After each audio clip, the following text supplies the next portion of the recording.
What's up, everybody? Thank you for checking out the channel. Hit that subscribe button, hit that like button, and let's get the episode rolling. You said you'd give me 3 minutes. All right, this is why. You didn't wear the mustache in, so that I was didn't. a good I know. start. I did say I was going to wear a mustache on the show. I just want to say there was no one more upset about that news than me. Why? When I saw that coming, because Why? I'm never going to hear the end of it. I love it. I love everything about Exactly. I'm never going to hear the end of it.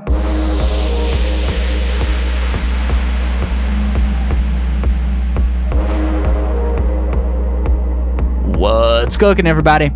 I am joined in the bunker today by Miss Jordyn, Erard-Coupé, and my people, we finally have the NFL coming back this weekend. So what better than to do a good old NFL season preview episode, which is pretty much what most of this conversation was. If you remember, Jordyn was in here back in May. I had asked her if she would come in to do this on the eve of the new season, and so here we are, and I hope you guys enjoy. Now, if you haven't used the link in my description, along with the code TRENDIFIER at checkout to get $100 off your 8 Sleep Pod Pro mattress or 8 Sleep Pod Pro cover, check it out. As I say every week, it's going to add hours of sleep to your night every single night without actually adding hours. And what I mean by that is when you wake up in the morning, you may look at the clock and it will say that you slept for 6 hours, but you will feel like you slept 8.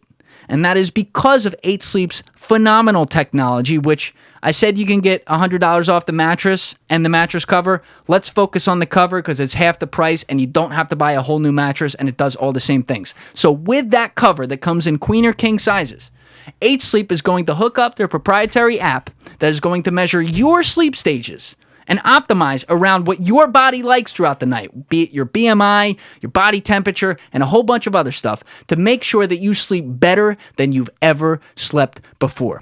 So use that link in my description along with the code TRENDIFIER at checkout. That's TRENDIFIER, and you will get $100 off your 8 Sleep Pod Pro mattress or 8 Sleep Pod Pro cover. Check it out. You won't regret it. Anyway, if you're not subscribed, please subscribe. We are on Apple Podcasts, Spotify, and YouTube. And if you're on YouTube right now, hit that subscribe button, hit that bell button, and leave a like and comment on the video if you would, please. To everyone who continues to share the show with a friend each week, somebody who enjoys podcasts but hasn't heard of this one, thank you. Even the people who are just like sharing TikToks with their friends, that's actually been very effective. So however you like to do it, it's working. Let's keep it rolling. Thank you to everyone who has. Thank you to everyone who will. And just thank you. It's awesome. So that said, you know what it is. I'm Julian Dorey, and this is TRENDIFIER. Let's go. This is one of the great questions in our culture. Where is the nuance? You're giving opinions and calling them facts. You feel me? Everyone understands this, but few seem to do it. If you don't like the status quo, start asking questions. Sporty Jordyn. Hello. You've been moving since last time you were in here. Very busy. What's the latest and greatest? You got like 3 things going now? Yeah, a couple. Give me your glass too. Sorry. No, you're fine. Thank you. My little arms. Couple podcasts, some TikTok jobs. Well, one of them's like through, like it's TikTok only, right? And you're doing picks there or something like that? What's the story there? So it's mainly, they're called Walter Picks, and they're a sports betting and fantasy advice app. They try and give you like the best odds for week to week and depending on games. They just started getting into NBA too, but it's mainly NFL. I've heard of them. Yeah. So started literally like grassroots company. It started off as like a school project. These 2 guys found the algorithm. They called it Walter and fell in love with it, saw how well it was working compared to Yahoo and ESPN, turned it into their own thing, and now it's blowing up. So they hired 32 content creators, 1 for every NFL team, and the Eagles, obviously. So you're taking care of the Eagles. Yes. I like that. Yeah, so it's mainly just fantasy stuff, sports betting, Eagles news, all that kind of stuff. So you're actually, I didn't know this. You and I were talking right before this. You're really into sports betting. Yes, and my always favorite. have been. Yeah. I missed that last time. I should have asked you about that. I didn't realize that was like your thing. I thought you were more a fantasy girl. I like fantasy, and I'm good at fantasy. Yeah, just pull in the mic a little bit. Okay. Yeah, go ahead. Like fantasy, and I'm good at fantasy, but I love sports betting. So and were I'm you better at sports betting? Were you better growing up? Not. With your It allowance? started in the last couple years. I would do like a couple things here and there. So you had to turn into a degenerate. Oh yeah, it started slow. It was a slow process. It started with me literally putting $50 into my DraftKings account a couple years back. And I would place like $15 bets, $20 bets. And I'd be like, all right, I'm never going below 50. I was like, I always want $50 in my account. So then I got to the point where I had like $300-$400 saved up in there because I was doing a couple things. And I was like, all right. So I pulled it out, went back to 50 and made my little profit. And then every year it's just kind of been slowly increasing more and more. Oh, so you're profitable. Oh, yeah. I have a good, last year my ratio was did my locks of the week.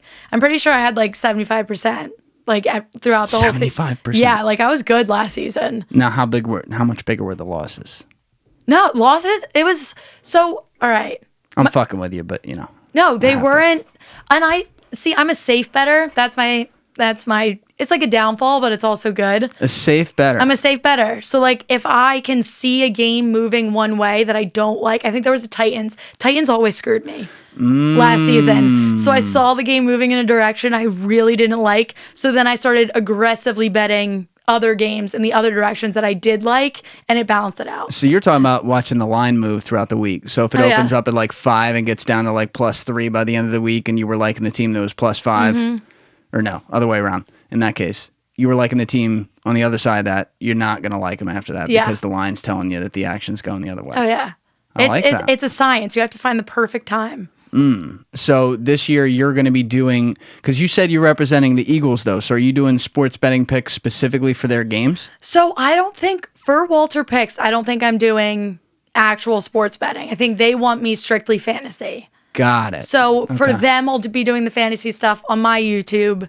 I'm going to focus more on fantasy, and basically I'm going to post a couple videos a week. One of them's going to be I'll do fantasy stuff too. One of them's going to be strictly sports betting though, and that'll be lines, spreads, odds, who I think you should take, who I don't think you should take, my locks, all that kind of stuff. But if you're repping the Eagles on that account for fantasy, so you're just covering any players on their roster for the week. Basically, yeah. And then the big thing that's blown up on TikTok with them, this was more like there's no money involved, but we just did a 32-person fantasy football league. So we just had our draft for that. And wait, 32 teams. 32 teams. No, it's not a typical roster. So basically you get one running back, one receiver. You get 3 normal flex, wide receiver, running back, or tight end. And then you get 1 super flex. That can be that plus a quarterback. So I put a quarterback in there. And then I just have a bunch of literally whoever I could pick. And I had the 23rd pick. So I was I think I got Najee Harris with my first pick at 23. Yeah, so that's a lot of teams. It's a lot of teams. My bench, if people start getting injured, because I have Juju and Najee. So week 7, when the Steelers have their bye, I'm like, I have to figure out a waiver wire situation because my bench is like, these people have a 3% chance of playing. You're because gonna have that's Kaepernick starting. Yeah, it's all who is left in the later rounds. Cheers, by the way. Yes. Good to have you back. Thanks. Good to be back. I know we got to talk a lot of football there. Mm-hmm. But you got that, and then Onside Chicks is still moving. Yeah, and that's live streaming on Twitch every week as well. And YouTube. And YouTube. Yeah, we do both. Oh, you got the live stream on there too. Yeah. But then you have your separate YouTube channel. Yes. So you're ramping up content on there because the season's coming in now again. Okay. Are we missing anything? So I started the Fantasy Underdogs podcast too. That's more fantasy stuff. I saw that one. Wait, what was the other one though? The one. So I'm also working now with the Liberty Line. So it's all Philly sports. So basically, it's a website, blogs, articles, podcasts. They're also on the radio every Saturday. Great organization, bunch of guys. Started all through Twitter, just kind of reaching out, talking to each other, and getting on the same page. And now I'm just starting slowly but surely to work my way in there. Them, I'm going to be doing a lot of sports betting stuff for. So damn. Yeah, so it's going to be. Do you sleep? No, not a lot. Not a lot. I run on Pepsi. That's awesome. Well, I like to see when people keep it moving, especially like after they've been in here. Like a little bit selfish right there. I like to see people out there doing well. But you're doing like 4 or 5 things now, so that's pretty awesome because you were only in here. What was that? You were here like the beginning of May, like end of April, like right around draft time. So that's Yeah, not, that it was wasn't- right before the draft. That wasn't that long of a time. So I like to see you moving like that. Thanks. But what's the latest on you with this season? We did talk a little bit about the upcoming season, more on like an individual player basis, but teams wise. Okay. Let's start there. Who's right. looking good in the preseason that probably is then going to suck during the season? Because that's how it works. So you want me to tell you who I think is going to suck or who I think is going to be great? Who you think is going to be great? All right. Like dark Based horse- on the preseason. All right, based on preseason. All right, because there's the obvious ones. Tampa Bay Buccaneers are going to come out and they're going to be good because they brought all 22 starters back. I don't even think they fired a single person on their coaching staff. No one on their coaching staff changed. So that team, it's kind of like you bring the band back together. They're going to be great. AB's back with them too, right? Yeah. I forgot to check that. Yep. No, every single Super Bowl starter is still on that roster. But wasn't he the third receiver technically? He was, but he's still. Right, got it. So Yeah. they even have more than that. They've great. Oh yeah, they turnover. have depth. Like how they did it, I don't know. It's going to be one of those situations where it's not going to work long term, just because they're not going to be able to.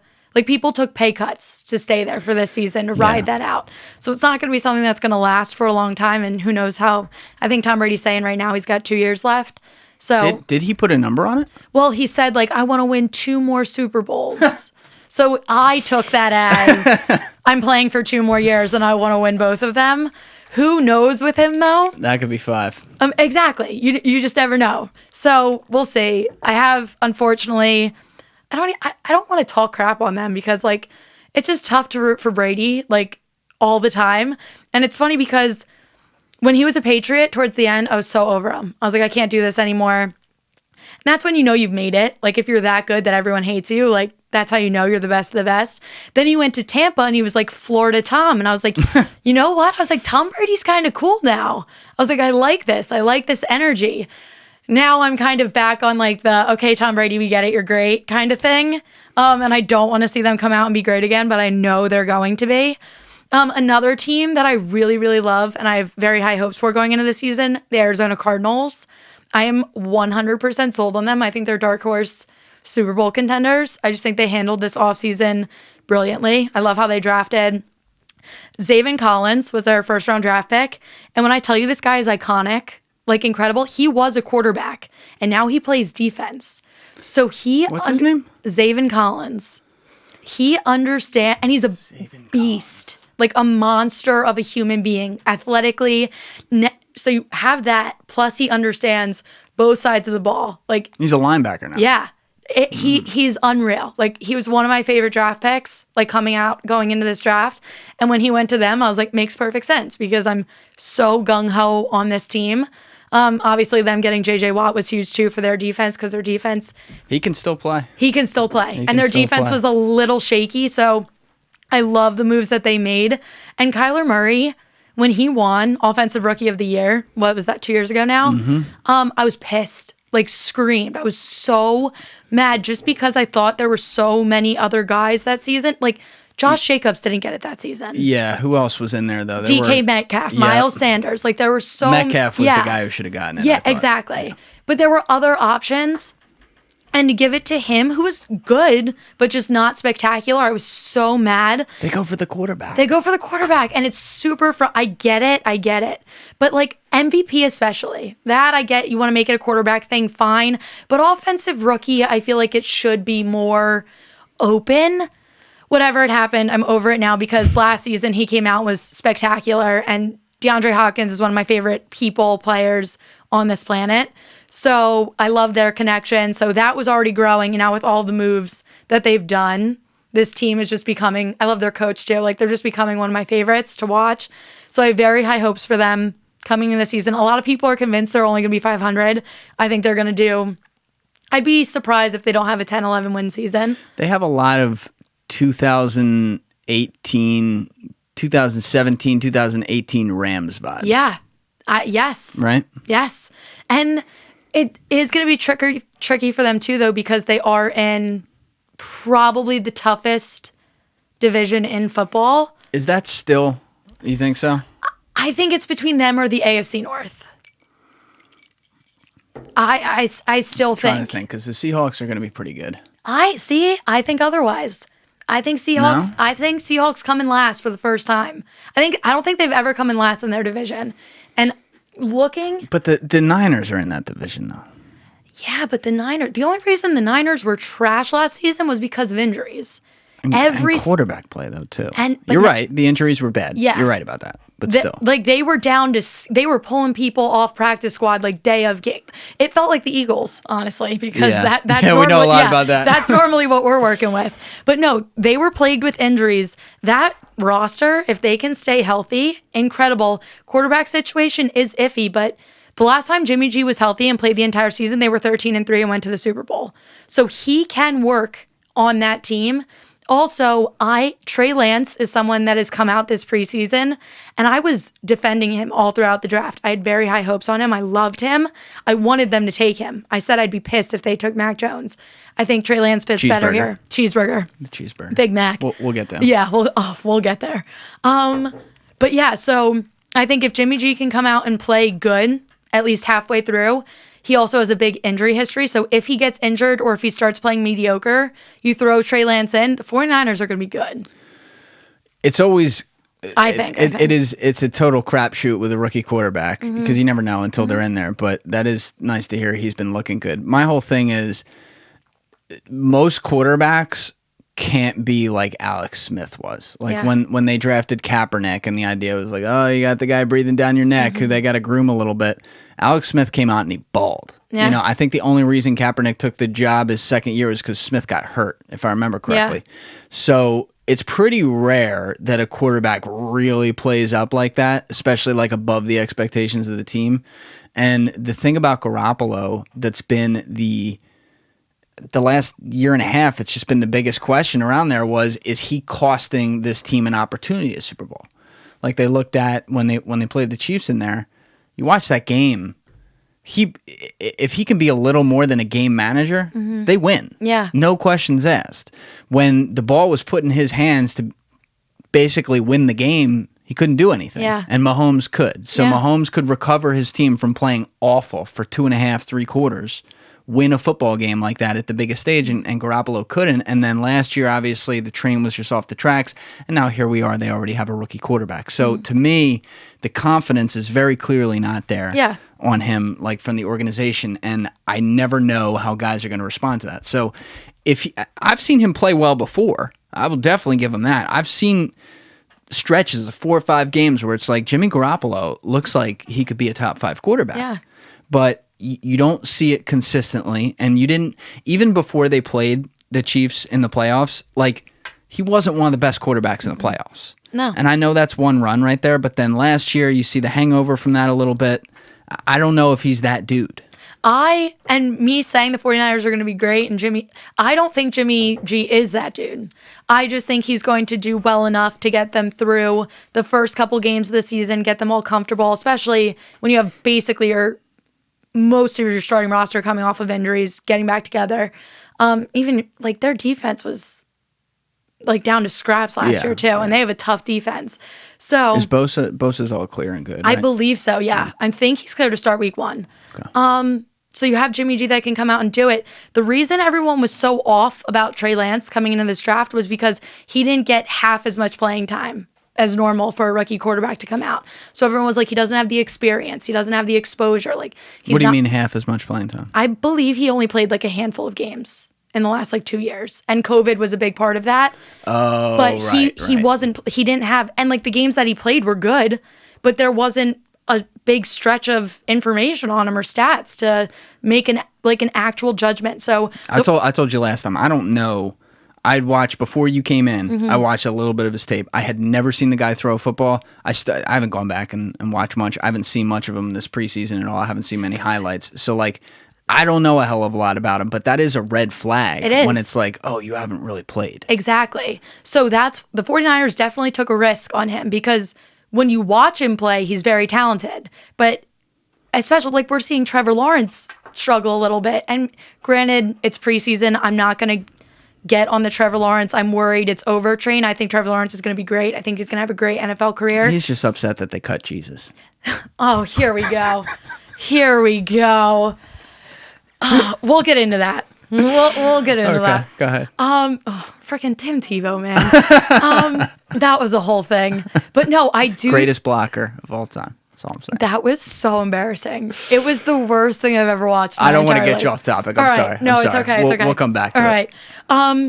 But I do think if Trey Lance can sit for at least till week 6, kind of see how an NFL game is run, watch Jimmy G do it with what I've seen from him talent-wise, if he can understand the flow of the game, he is going to be exceptional. He's got a cannon. Yeah. Oh, he's got a cannon. He's got the athletic ability. If mentally he can manage a team and make it happen, they are set and they just got a gold mine because nobody was really sold on him. So it can work out. So that's kind of why I'm very hype on the 49ers because I think they're in a perfect situation to where if Jimmy G can come out and if he isn't great, they have that backup that I think will take off. So we'll see. Well, we were talking a lot about the upcoming rookies last time, and we were talking like a few days before the draft, and then the episode was coming out a few days right after the draft. So we didn't even know where they were going to be landing. But now we've had a full preseason. We're headed into week 1 here. We're recording right before the season. So we already touched on Lance, obviously, completely, and then we got to Lawrence a little bit. But there's also Fields and Mac Jones, who both have been big storylines in the preseason. And Zach Wilson. And Zach Wilson. Yeah. Right, and actually, let's start with Zach Wilson. Okay. Because I'm not sold on him like up here because the whole went from BYU to New York City. I don't really know about that. He also we were recording right before the draft, so we didn't get to talk about this, but when that one dude threw up the Crip sign, I mean, he looked like he pieced in 2 seconds. He was like, nah, I'm not about this life right here. On the draft night, he literally looked like he belonged in a Disney Channel movie about the NFL draft. Like that. He looked more like an actor paid to be there than an actual NFL quarterback. That's good. I haven't heard that, but that's good. So the surprise there has been he's garnered a lot of attention from their locker room in the preseason. Like they like him a lot, and he hasn't seemed like the moment's too big for him or anything like that. The huge caveat, though, is that, and I remember this well because they used to be my next door neighbors, the same exact story and narrative was out about Sam Darnold during his rookie year. They even traded Teddy Bridgewater after the preseason because they're like, oh, Darnold's killing it. And then Darnold sucked. So, I'm not going to buy anything, and it's the goddamn Jets. You never know with them. Yeah. But Adam Gase is out, though, so that's a big... That's huge. Yeah, it's But so big. What are your thoughts there on him? I think he's going to have a good season, and I think, statistically, I don't think the Jets are going to come out and be good yet, but I think Zach Wilson himself I think he's going to have a decent season. I think he's going to be a good quarterback, and I feel like he's going to be a Phillip Rivers kind of vibe where he's always you're going to know who he is. He's going to be in the conversation, but I don't think he's ever going to make it to that big moment kind of thing. That's what I see for him. Just kind of riding out middle of the line. You're not worried about, but who knows though, because the NFL is very impatient now. So That's true. Phillip Rivers made his career at a very good time. I don't think Phillip Rivers would have lasted as long as he did if he started playing right now because everyone wants results and they want him now. So if he couldn't get to the big moments, if he couldn't close a Super Bowl, you're not going to be able to last now. I kind of agree with you. Yeah. Jimmy G is a good example. Yeah. Yeah. And that's why they're fading him out. You made it to the Super Bowl, you couldn't win it. Last year you get injured, you can't last the whole season. Now you already have a backup. That's literally breathing down his neck because his preseason was exceptional. Yeah. So it's a big question mark. I will fight with you about the Sam Darnold thing, though. I think he's going to go out in Carolina and be great. I think Sam Darnold is a great quarter. He reminds Mono Sam. Scary ghost, seeing ghost Sam. Do you remember that? It's like I'm seeing ghosts out there. Right?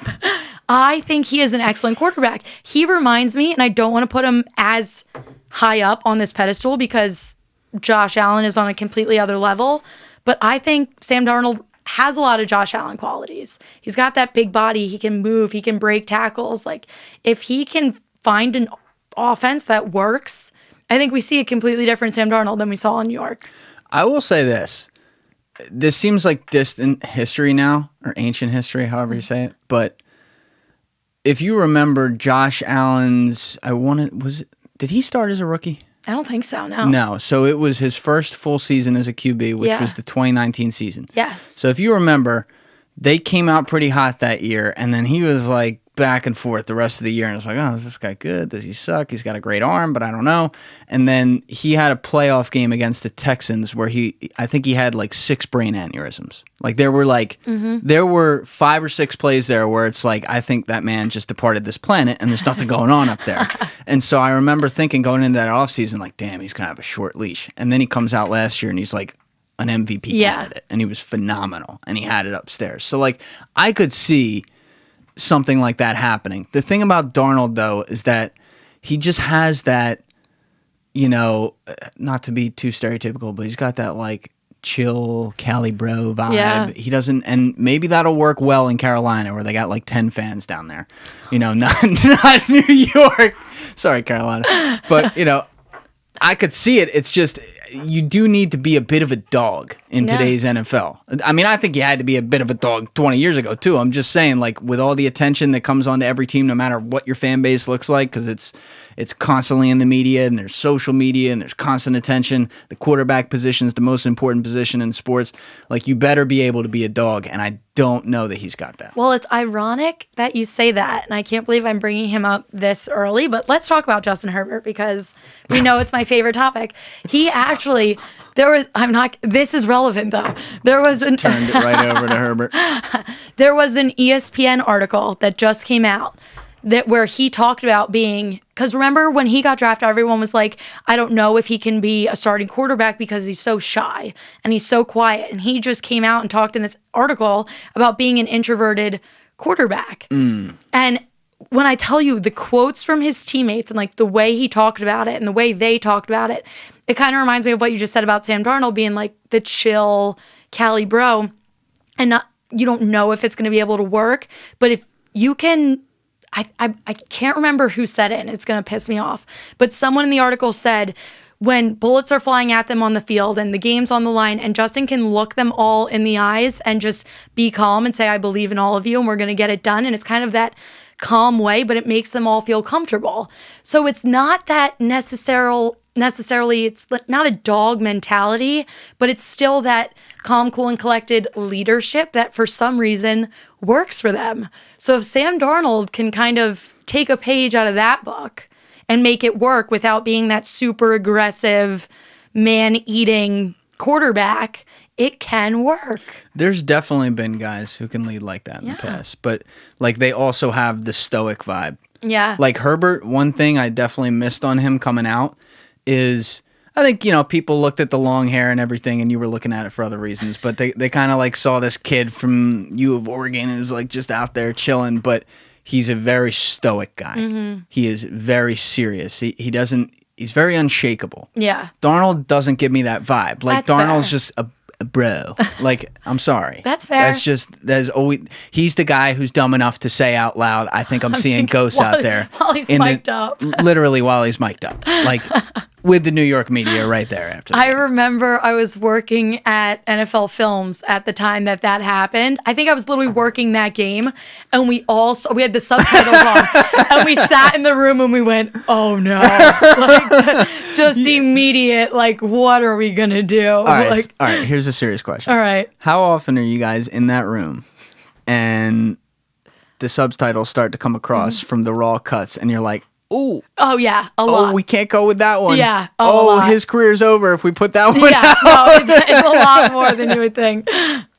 That's my nightmare. And I'm always impressed. I don't know if are they forced to do it like some of the guys? Are they forced to be mic'd up? I don't know if they're forced to, but they encourage it. I would never say yes to that. Yeah. I'd be like, fuck you. You're not putting a mic in here. There was another guy on the Chargers who I guess wanted to be mic'd up so bad and finally got it.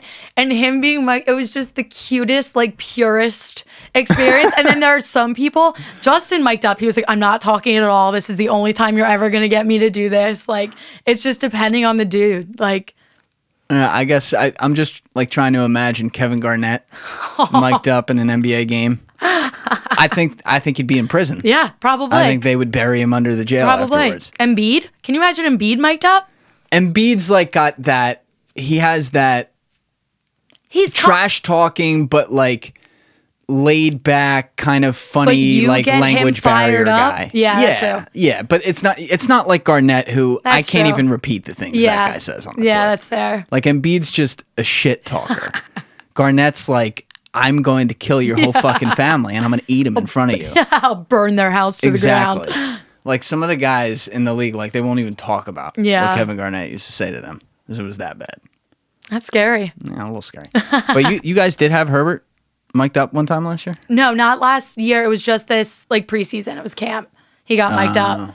And it was just him running through drill. And it was funny because I watched obviously the full like 5 minutes of it, but most of it was silence. Of course you did. Of course I did. It was just like him in the zone. Doing nothing. Yeah, just doing his thing. Yeah, he skips a lot. It was cool. He what? He skips. He was like skipping all the time. What do you mean skips? Like literally like skipping. Oh, you were watching him skip. Yeah. And he just wasn't talking and was like, yeah. Okay. It was All right, cool. I'm going to leave that there. All right. But on to Herbert's football, actually. Okay. So, All right. sophomore slump or sophomore bump? Oh, bump. Bump. He's just getting started, especially now with the new coach. And I say this all the time. I never want to talk shit on Anthony Lynn because I just think he's an incredible human being. But him coaching for them was just not it. There was a lot of big question marks, a lot of missed opportunities that the team itself could have done given different coaching opportunities. So I think new guy coming in, it's going to be, I think if they don't make the playoffs, I will be shocked because they were so close last season. I agree. They got to make it. Yeah, they have. It's... If they don't make the playoffs, he had a huge sophomore slump. Oh, absolutely. I agree 100%. That's how it's going to go. It's a mess. Because look, I'm not going to lie. He looks pretty goddamn good. Like some of those balls. Do I say we put him in MVP conversation? All right, that might be a little premature. But I could see, like, if he has a big bump, yes, 100%. Like, he will be in that conversation. See, he's got a cannon, but, like, he's got unbelievable touch. He's got, like... He has that kind of touch that when Nick Foles decided he was going to be good at football every once in a while. Yeah. That. Yeah. Like I'll die on this hill, by the way. When Nick Foles would like ball, like at the points in his career where he's like, I think I'll play well today. There's nobody better. Yeah. I mean, he's that great. And the best part about him was his deep ball. Like he's got a very solid arm. It's not like unreal, but it's a cannon. And his deep ball has this soft, like fucking floating touch on it. And I see that. Like when I'm watching Herbert, I'm like, oh, it's got like that. It just looks easy. Yes. Yes. You know, Nick Foles is the greatest backup quarterback of all time. I agree with that. You're not going to get any argument. Yeah. Who was the one guy that won for Washington back in the day? Who was a backup? Oh, wait, and weren't there a lot of comparisons? Like there was scary comparisons to him and Foles? Yeah, it wasn't Doug Williams was a starter. But there was another guy, I feel like. I can't remember his name. But either way, like that's so rare that happens. Oh, yeah. That's why, did we talk about Gardner Minshew? You said you'd give me 3 minutes. God. All right, this is why. You didn't wear the mustache in, so that was a good I know. start. I did say I was going to wear a mustache on the show. I just want to say there was no one more upset about that news than me. Why? When I saw that coming, because I'm never going to hear the end of it. I love it. I love everything about it. Exactly. I'm never going to hear the end of it. It's incredible. I said it, and I'm so mad. I spent hours digging. I said it, like, casually on one show. I would pay money to send Gardner Minshew to Philadelphia, and I need to find the clip of it. But, I just think it's a great move. And speaking of Nick Foles, we forget the importance of a backup quarterback. And I think Gardner Minshew brings in that swag. Now, granted, right now he's listed as QB3 behind Flacco, which... I don't understand. He had some bright moments in preseason. Fine. He has to learn the offense. I know, but I'm just like not on the Flacco train. And I love the story behind it. He's a Philly dude. Bring him in, but his time's over. Like I wouldn't trust him. God forbid anything happened to Hurts, and because that's the only reason Gardner Minshew or Flacco would play. I think Hurts is going to come out and have a great season. I don't. But here's the other thing. I agree. You need to have a good backup quarterback. But not to say that there were like a ton of expectations coming onto that team in 2017, the year they ended up winning the Super Bowl. Mm-hmm. But still, there's such low expectations with this team. And also the chances of you, as amazing as that was, the chances of you getting a backup quarterback who's going to be able to win you a Super Bowl, it is well inside of 1%. You know what I mean? So I don't get that concerned about it. Our Super Bowl was a miracle. But you also have to think of it, too. Like, not even just to that extent, but if Jalen Hurts comes out this season and is doing great and we're looking good. Now, for the Eagles, Super Bowl should not be... I mean, I guess it's always the goal. It's always the goal. But I think reaching playoffs this year would be a win. I would be thrilled if we can make it to playoffs. Even if it's a wild card. Even if we don't take the division. That would be a win just because it would make me feel so much better. We'd be moving in the right direction from last season. And like, I don't want to speak anything into existence, but God forbid, something happens to Jalen, even if it's COVID-related, injury, something happens where he's out for a couple weeks. You need someone that is going to be able to come in and just make sure you don't tank for those couple of weeks. So when I get super hype about Gardner, I don't think he's going to come in and win a Super Bowl for us, but I would feel much more comfortable for him to carry us over a couple weeks or over a couple games to make sure we doesn't hit the fan. Agreed. Flacco, I don't get that. Like, I just think if they said Hurts is out, Flacco's in for 3-4 weeks, I'd panic. Immediate panic. I don't think he could step up and do it. Gardner, I don't see him as a starting quarterback, but I do think he would, especially with his swag and our vibe, I, for some reason, just think it would work. If worst case scenario, if it had to. I would not want to have Minshew Mania in Philly. Oh, I love it. I could see I'm literally going to get a jersey the second they're made available. He's going to be a fan favorite here. There's no doubt even as about QB3, I will rep his jersey so hard. But that's the thing. Like, they have to bring him in as QB3. That doesn't mean that week 5 he's not going to be QB2. I know. But they have to do, like, you can't just come in and pick up the offense in like a day. Like, if he were put in the game on Sunday, we're fucked. Like, it's over. True. Like, you might as well have the punter in there playing quarterback. But still, I think I agree with your point that if you're looking at the backup as like not the extreme situation like we had in 2017 where Wentz is out for the season, yes, you need your AJ Field. You need your guy who can come in and plug the holes. I think he could do that. But with Flacco, his whole thing is like, I think it's a psychological thing as to why he's older. He's 36, but like we see guys at quarterback, they can play till they're old now, and yet he doesn't look anything like he used to look. I think it's because he came into the league and he started right away and he was never on a bad team. They were contenders from the time he stepped into the league. And so then when he got like 7-8 years into his career and then suddenly they started rebuilding a little bit, I think psychologically, he got paid too. He had won a Super Bowl. I think he kind of checked out. It's not like he wanted to check out, but I always got the feeling like, imagine playing with 3-4 Hall of Famers, whatever it was, for 5-6 years. Yeah. Winning a Super Bowl, contending every year, playing against Tom Brady deep into January, playing at the highest level, and then suddenly it's like, oh, we're rebuilding. It's very hard to get yourself up for that because the guy had never known what it's not like to go far since like the beginning of college. Even at Delaware, playing at small Delaware, he's going to the national title. Yeah. His last year there. That's fair. And I also think too, the vibe I get from him is that he's just kind of going through the motions. Like last year, remember he was dealing with that neck thing and he was kind of just like, I'm pretty sure he was cleared to play and he was like, I'm just going to take a couple extra weeks. I'm just going to sit and watch, like put whoever you want in. Like it just seems like he's like kind of over it. Do you remember that? No. That's fucking great. I'm 9. I'm good. I'm 9 because I remember sitting there and I remember reading this article and I was like, what is happening? And he was just like working out his neck like on the bench and you saw him doing it. But like, I'm pretty sure he was like good to play and just wasn't. Like, and maybe it was precautionary. He didn't want to make anything worse. He is older. But like, I just don't get like that oomph from him. You want to talk about being I get no dog vibes. I don't get a bark. I don't even get a whimper. Like, I just get some guy that isn't totally ready to throw in the towel and wants to be on a roster. And especially for his home team. I know. But, yeah. I know. And he's only 36. I say only. It's like you see these guys. Rodgers is what, like 37? We saw McCown. Brady's leave 85. Everything on the field for us. McCown was playing at like 44 and coaching a high school team at the same time. Like these guys can play long. And you saw Derek Carr said it a few weeks ago. I heard this quote. I agree with him. he might have gone a little overboard, but he's like, I feel like I'm 20.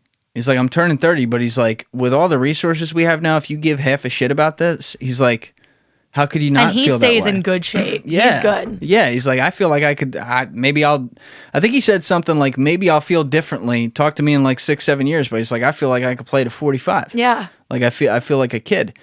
And at that position, it's different for other positions, but at that position, nowadays with the resources, you can. I mean, you look at other sports too, where it's not as, physically injury prone problems, but like, LeBron can play at this high level because he can invest $1.5 million into his body every year.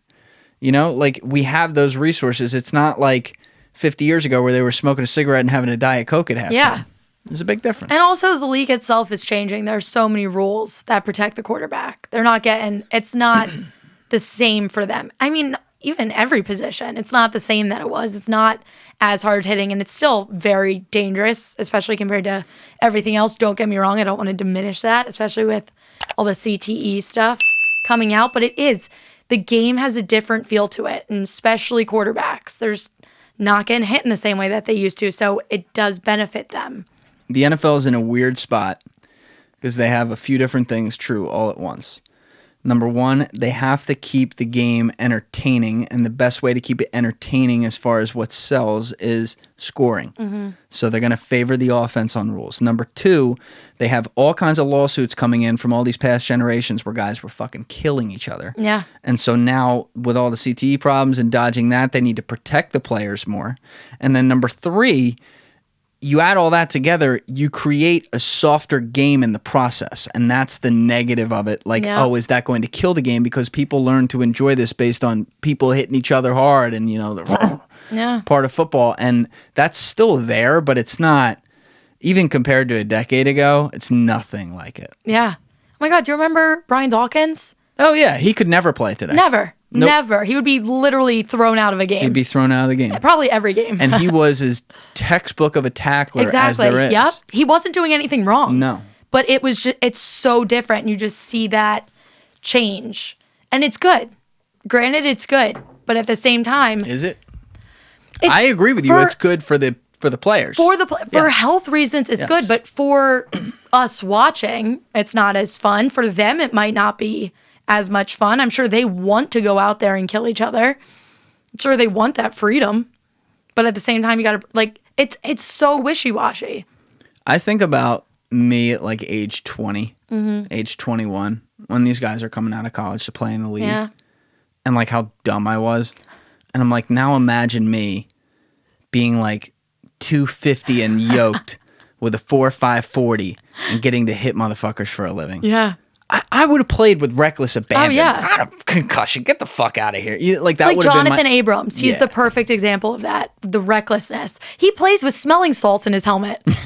He's literally a beast. You're not thinking about when you're 40. No. You're not thinking about when you're 50. Did you see last season, there was literally one time, and it was scary for a minute because he was either knocked unconscious or he hit his head really bad, but he was moving so quickly. He hit a light or something off the field and hit his head and was literally out.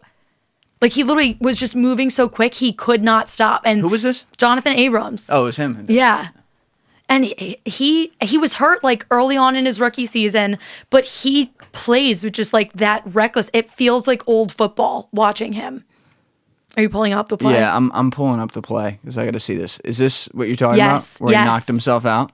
So he was running so fast that the play was over and he hit a light off the field? He hit something off the field. I can't remember what it was. It was a block or something. Okay. I don't know. By the way, for the audience, I don't know if I'm going to be able to put this on the video. So if it's not there, that's why. Wait. I didn't see anything. Wait, here. See, he's laying on the floor over here. Oh, shit. He's dead. No, he literally... I was not looking at him. Oh, he hit the camera. Yeah. He hit the base of the camera. Hold on. Wait, nothing happened. He's lying. So they're going... He's behind the play. Yeah. He's running after the guy, grabs the guy, gets turned around, and then whacks the base of the camera. But it looked like he barely hit it. So it's one of those moving camera bases where they have the camera up in the air like a crane, and then they have the golf cart bottom so that they can make it move. but I'm trying to see like where he hits. Because I don't know how he gets knocked unconscious. Yeah, I think it hits right here. There must have been something sticking out that like hit that weird area between your neck and your head. Yeah. And it must have just, like how the jiu-jitsu guys will like cut off circulation. Because look at where the thing... that could be wrong, but anyway, go ahead. Okay. See where the thing like stops, like where it like slants? I literally think he hit right there in between helmet and shoulder pad. Yeah. That's a little more incidental, but I know what you're saying. Yeah. With these guys. Some of these guys, they're still wired like that. Like, I'm going to run through this motherfucker and kill him. And, especially when you're younger, you're not thinking like that. And then if you stay in that lane, you're 27, 28, you've been doing it for 6 years. You think Vontaze Burfict was thinking about, no. He's like, my job is to kill that guy. I'm going to kill that guy. Oh, there it is right there in slow-mo. Okay. Wait, now we're going to see it. So he comes down underneath, trips, he was stopping his knee from buckling. I still don't see like a hard hit, though. I don't know how he was knocked out. And then he ran off the field. So it must have been like some weird ticky-tacky whatever. No, but he's watching him on Hard Knocks. He is literally like the most like they were yelling at him in practice. They were like, you can't, they weren't doing like full tackles yet.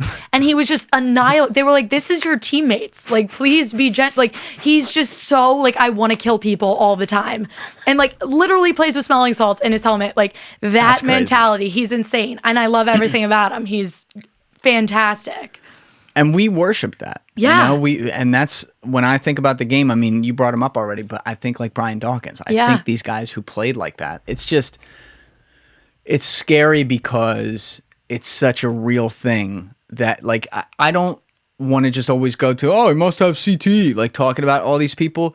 But you do see it with some of these guys. Mm-hmm. I mean, when I had Grant Wiley in here, his buddy Chris Henry, he was a stretch wide receiver. This was not a guy going across the middle of the field. Yeah. He was a speedster who died tragically in a car accident while he was in the NFL coming into his own.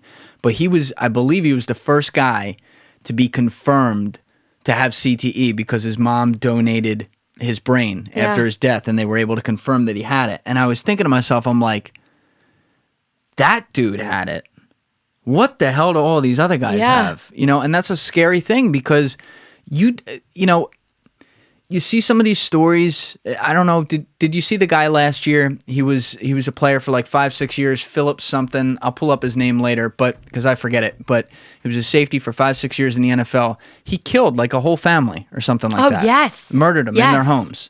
And of course, my number one empathy is for the family. That's a horrible tragedy because then he killed himself and it was a whole thing. Yeah. No, I do remember this. After I feel that, I then look at him and you start reading up about him and like some things that were going on, and I'm like, how sane was he? Yeah. It's a legitimate question. It is. And like, to me, if someone goes out and commits mass homicide, there's something wrong with them, right? Even if they're just purely evil, there's something wrong with them. But you see some of these guys who never had a pattern for any of that. They never hurt an animal, let alone a human. And then suddenly like they snap and they black out, and you hear about these events and you're like, I don't know about this shit. No, and it's hard too because you don't want to feel like you're making an excuse for them. Exactly. But at the same time, and you're not like, it's what they did was inexcusable and they deserve the punishment, but it is sad because like you said, you grow up, you never see any pattern of that, no sign of it. And then all of a sudden it just like happens one day, and they're young when it happens. Yeah, they're not old. But they also age, like when they leave the league, some of these guys, wow. I mean, because they lose the ability to do some basic things. And that's why these days it's sad that we have to feel this way, but I happily feel this way. When I see some of these guys who are great just walk away, 28, 29, and they're like, hey, as far as I can tell, I have all my faculties. Like, I'm going to check out. I'm like, dude, do you, man. Andrew Luck, it was one of those moments where I was like, good for you, but at the same time, my heart broke. He also played the game differently than a lot of quarterbacks. He took hits. Yeah. He ran into stuff. Yeah. He was the nicest guy ever on the field. I know. He would literally like annihilate someone and be like, oh, I'm sorry. Like, do you need help up? That was a great hit, man. Great hit. He's like this mouth breather, like kind of nerdy guy, but he benches like 450 and tells you great hit after you like whack him. And it's like, What a guy. But yeah, I mean, that's a good example because he wasn't your typical pocket quarterback who's just like, throwing the ball out, running out of bounds. He took hits, but, the offensive linemen, stuff like that. Yeah. It's like a car crash every play. Yeah. Which is scary. And now, especially with quarterbacks too, you're kind of moving in that direction where people want the mobile quarterback. And yeah, like I said earlier, there are a lot more rules in place to protect them, but in those situations, if you're out on the run, you're a running back or a receiver. Like, you're going to get hit the same way. So I don't know, because if you look at the game, it's like they're going in both directions at the same time. That's the one thing. Like, yes, they have a more mobile quarterback coming in. Let's focus on that because that's the most important position and everything. They're also protecting the quarterback more than ever. So, like, even think about Cam Newton, and we can then transition to that now that I'm thinking about it. But think about all the wear and tear his body took because he's built like a brick shithouse. Yeah. I mean, he's a statue of God, basically. Yeah, no, really. So you have this 6'6" behemoth of a human being running at you. Of course, you got to chip him and hit him. Yeah. And so he took, like, the refs also, I don't think they tried to, but they tended to call the game differently with him because of the physical threat he was. So it's like, well, how the fuck are we going to call a foul on these other guys? But what happens is you see all the shoulder stuff and things like that. I'm sure there's been a lot of head stuff. That adds up. So he aged as a quarterback so much quicker because even last year, like when he looked good at times, it was still... It's not his prime. He's not Cam, and he's only like 31, 32, That's a sad... We'll use this as a great segue. I literally, in one of my last YouTube videos, sat and talked about how I was convinced Mac Jones wasn't going to play he wasn't going to start a single game this season because I was a Cam optimist. And I was like, last season, we saw some bright moments, we saw some terrible moments, but he was out there laying everything out every game. Like, he was trying. Yeah, he was. He put his full effort into every game. That team, I don't want to say in shambles because I feel like that's really dramatic. I use that more to talk about the Texans right now. But they weren't the Patriots. No. Now, Bill Belichick had he saw Brady and Gronk go win a Super Bowl, had his full spending spree, which is so unlike Belichick, puts a great team, starts building up the defense, does very well on offense. And I'm like, now Cam has options. He's got weapons. I'm like, this is a great team for Cam to kind of just get it all out of his system, see if he's still got it for this season, let Mac Jones sit and watch him, and then we'll see what happens next year. Now, Mac Jones, he had a good preseason. I still think it's dumb to start a rookie quarterback week 1. And still looks like a cheeseburger. He still looks like... Did you see the picture comparing his body to Cam Newton? It was like one of these is the Patriot starter. The other one is unemployed. I'm actively rooting against him. I'm sorry. Like, I don't want to, but I find myself in that same... Just because he's just... It frustrates me that he can just go out there, and I don't necessarily know if this is the case, but the vibes I get from him is he goes out there, he doesn't put full effort, he doesn't have his whole heart into it. I just don't get that. He just goes out there and he's good, and he's a good quarterback. You're getting that because of like how he looks. How he looks, just like the way he talks about, like just listening to him talk, I don't get like motivational, great quarterback vibes from him. And I don't want to put too much of that on him because, like you said, it's different strokes, different folks with certain guys. Yeah. I'm not going to disagree. He doesn't exactly sound like this go-hung leader when he talks. But, like, again, neither does Herbert. Like, that's true. You don't know. The thing is, you are a professional athlete. Prior to that, you were basically a professional athlete starting at quarterback for the University of Alabama. We know you're not going to class. You are there to go to the NFL. If that is what you are going to do, and it is not fucking curling, and you are going to get paid millions of dollars to do it, like if I were in that position, I would live in the fucking gym. No. I would have people on staff. I would not cook a fucking meal unless someone told me how to do it. When you look like you literally have eaten 6 meals off the fucking dollar menu in the last 2 days, and you talk like it too, I have no patience for that. Yeah. Like, he had that walk that's now the famous meme, like when he was walking to the stage.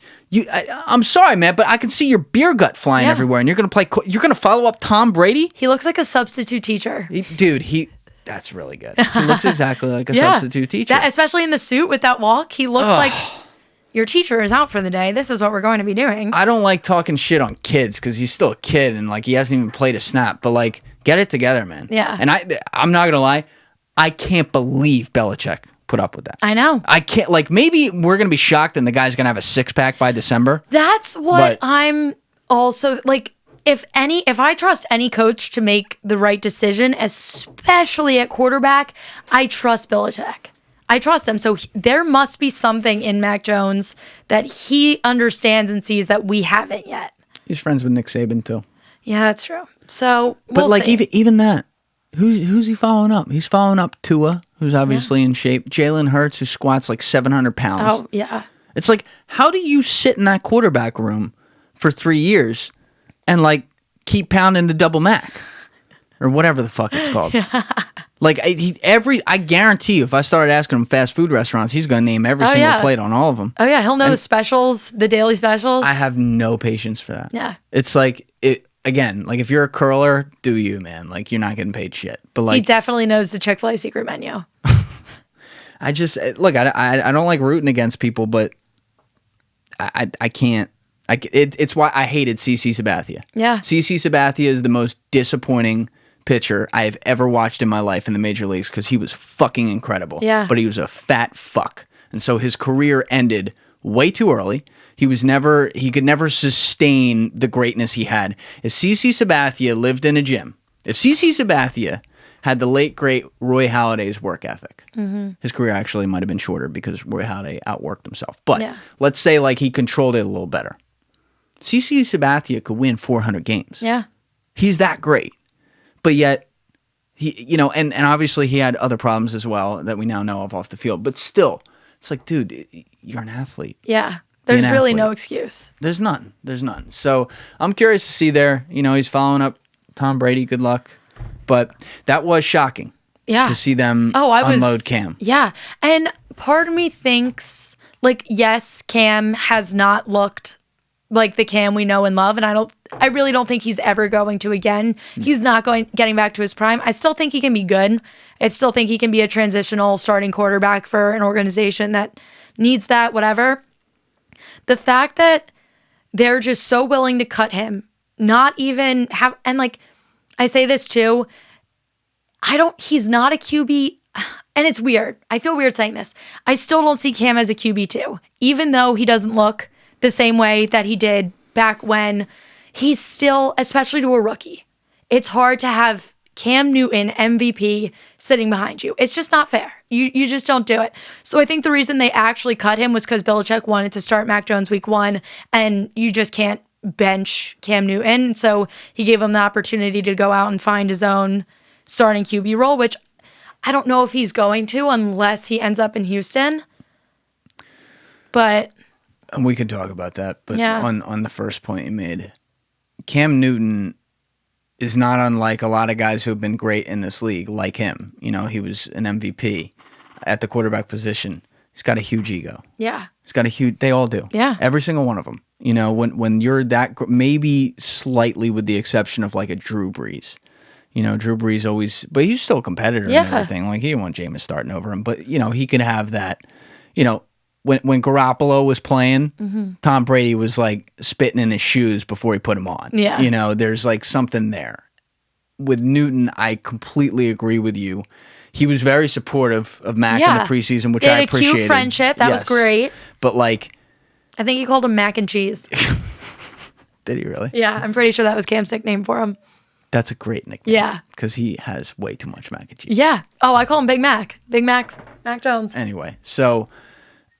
I don't think it would have been the same with him sitting behind him. No. I don't think he could have handled that. And like you saw him in the, and these guys, they get in their own way sometimes. Like you do have to have a little bit of self-awareness. You're playing for Bill Belichick now. And Belichick seemed to like Newton. Yeah. But like Belichick doesn't give a fuck. Like you do one thing that's like, I don't know about that. Like he's going to cut ties. And in the off season, he's going on The Shop with Brandon Marshall and all these other guys talking about there are not 32 quarterbacks in this league better than me, all this stuff. And then that adds up, you Yeah. know, and then Belichick's like, okay, well, I know you're not the long-term solution, so I might as well just cut ties now. I get it. I was still surprised because I wasn't sure that Mac Jones was ready to go, but I guess we'll have to find out here. Yeah, no, that threw me. And I woke up and the first thing I saw was Mac Jones QB1. And I was like, damn, really? And then I saw the post Cam Newton released like 2 seconds later. I was like, what the fuck is going on? Yeah. But they did it. We'll have to see how it plays out. I'm not a fan of it. I think it's very, very dumb. I think if anything, you start Cam first couple weeks of the season. If you're not sold, if you want to see what Matt can do, then you throw him in there. I think this is an interesting way of going about it. But like I said, it's Belichick. If I'm going to trust anybody to make the right decision, I trust him. So yeah, it's going to be, and I want to give him time. I want to give him more than a couple seasons. I really got to see the body of work over like 5 post Brady to get a real idea. But he did go on a spending spree this year. He did, which tells you maybe a little competitive juice is flowing. Oh, he does not. It's not even like the Patriots were bad last season. They were just mediocre. Yeah, and they had injury problems. They were middle of the line. They still have some injury problems, but I'm pretty sure Gilmore isn't playing until at least week 7. I got to check that. I'm not sure, so I'm pretty sure he's out for a big chunk of the first couple weeks. That sucks. He's phenomenal. I know, and I got the Patriots defense in fantasy, and then they came out, and I was like, damn. But anyway, no, I don't know. They literally, like I said, one season mediocre. And then he goes out and spends the most money that like any team has ever spent ever. I think minus the Miami Dolphins a couple years ago. Now you're starting your rookie quarterback. It's like he's just ready to have a new team that's playoff bound. Can you imagine too and I literally think this is his twisted mindset. He wants to meet Brady in the Super Bowl and play against Brady. And I think he's trying to build a team that can do that. Yeah. They're both wired the same way. Yeah. Brady and Belichick. And like I do believe the innuendo that they were both kind of ready to be separate, that kind of thing. I think Belichick begrudgingly kind of respected that Brady lasted longer than he assumed he could. And he was just like, all right, I don't want to just keep being wrong. Like or whatever it is. I don't want there to be friction. Like, you've won 6 here, go somewhere, and we'll see if you win one. And then he does. Yeah. He did go to a perfect situation. Oh, well, they gave him anything he wanted and then some. And the roster. Yeah. The roster was that's what I'm talking about too. The roster was ready to go. And I think part of it, like even if he was going to leave because of the Belichick thing, Brady even if he and Belichick were hunky-dory and wanted to ride off in the sunset together, I think he still would have thought about it. Oh, yeah. Because he was looking at that Patriots roster, and every year matters to him at this point because it was like, you never know when Father Time, even with him, is just going to be like, all right, fuck you, and you're done. Yeah. He's looking at that roster. They were in purgatory heading into last year. Oh, yeah. They finally had a little bit of flexibility heading into this year, but he saw that his last year there, they had no flexibility, and he had a shitty roster. They couldn't go very far, and then he got blamed for it, and maybe some of that's fair. And then he's like, well, it's not going to be any different next year, so I don't want to waste another year. Go somewhere else. Mm-hmm. I could see, at least even with the Belichick thing, I could see that might have been, say, like 40, 50% of the decision. So now Belichick, he might have felt a hole in his pocket. Like, I got to go out and do a lot. But we'll see. I don't think he's got to worry about playing Brady this year if he's playing a rookie quarterback. Yeah.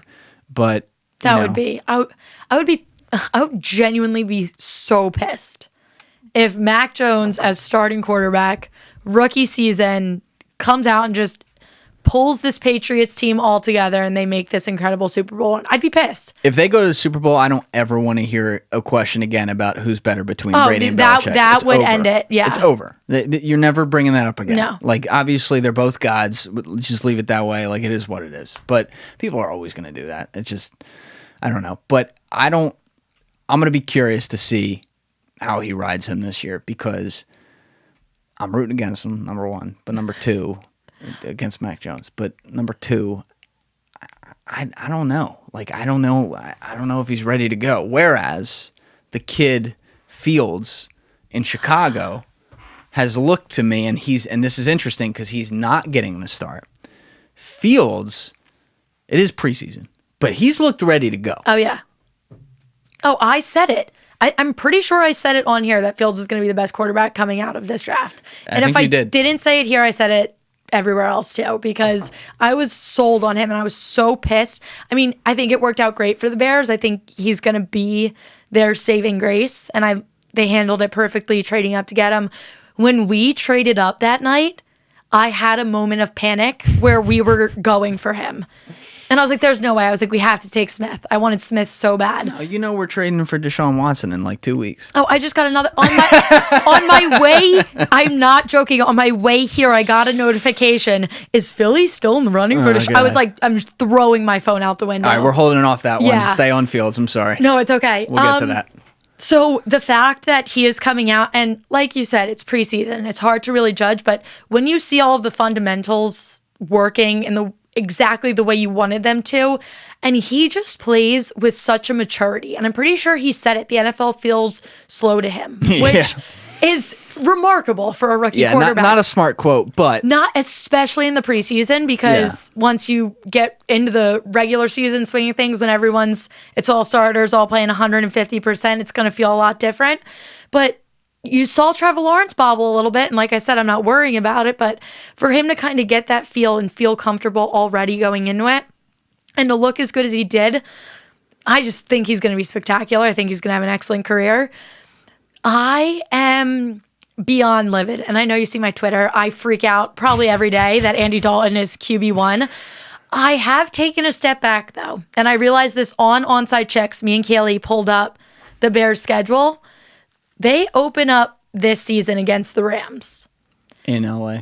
I don't know if it's in LA or not, but they're playing the Rams. So for a rookie quarterback with the Bears O-line that is non-existent. Aaron Donald. To take on Aaron Donald, that's a lot. So then you have that. I can't remember who they play week 2, but week 3, then they have to play the Browns, which the defense that they put together this offseason is beyond intimidating.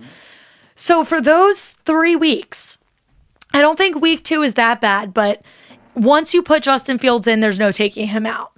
And you brought Andy Dalton here, you paid him, you told him he was QB1, you made the whole Instagram post, you did the whole Shabbat Shebang for him. You can't take it away now. I hope they fired the social media head. I really hope so. That was really bad. Yeah, it wasn't good. Because I think now they're just tied to that. Yeah. But so Justin Fields deserves QB1. There is no argument that Justin Fields is better than Andy Dalton.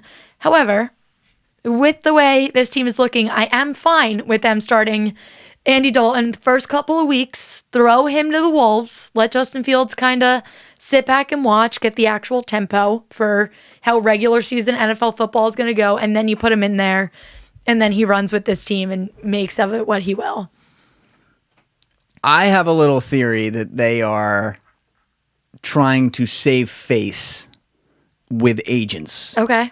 About this. I like your theory though. Okay. And I think it could be a combination because their schedule is brutal opening up, and even if Fields is great, I think it'd be great along the lines of like a Kyler Murray where they still go like 5-11 or something like that. Cuz or 5-12 or 6, whatever it is now with the 17 games, but that's a whole nother thing. But I do think that the Bears social media team aside, they definitely told this guy behind the scenes, like, oh, you're going to be our quarterback 1. And they got him to sign under those pretenses and then use the 11th overall pick it was number 11. Yeah, it was 11. Yeah, on Fields. And now it looks like, oh, well, you just totally lied. And it is a business. You got to do what's best for the team, and players have to be prepared for that. But there's still that draft was a month and a half out when they signed Dalton. Mm-hmm. And so when you do that to guys, there is... your word is your bond. How does that travel around the league? That's a real thing. And agents will absolutely play their players against that and be like, well, last time I dealt with this team, happened. So I do think that it could be like a little bullshit throwing Dalton a bone to say, well, we made you QB1. Sorry. Yeah. Because they'll throw him to the Wolves and then they'll put in Fields and say, well, we gave you your chance. I don't know, though. I think... With Fields, I thought that a lot of the criticism of him was very unfair coming out of college because I feel like they were just tying. I said this last time, but to remind people, I feel like they were just tying him to Dwayne Haskins, which is totally bullshit. Yep. But he probably doesn't help himself saying like, "Oh, the game's slower than I thought it was going to be." I know. I think a little bit of protection and just kind of like wean him into it is good for him. Yeah. I do. Yeah.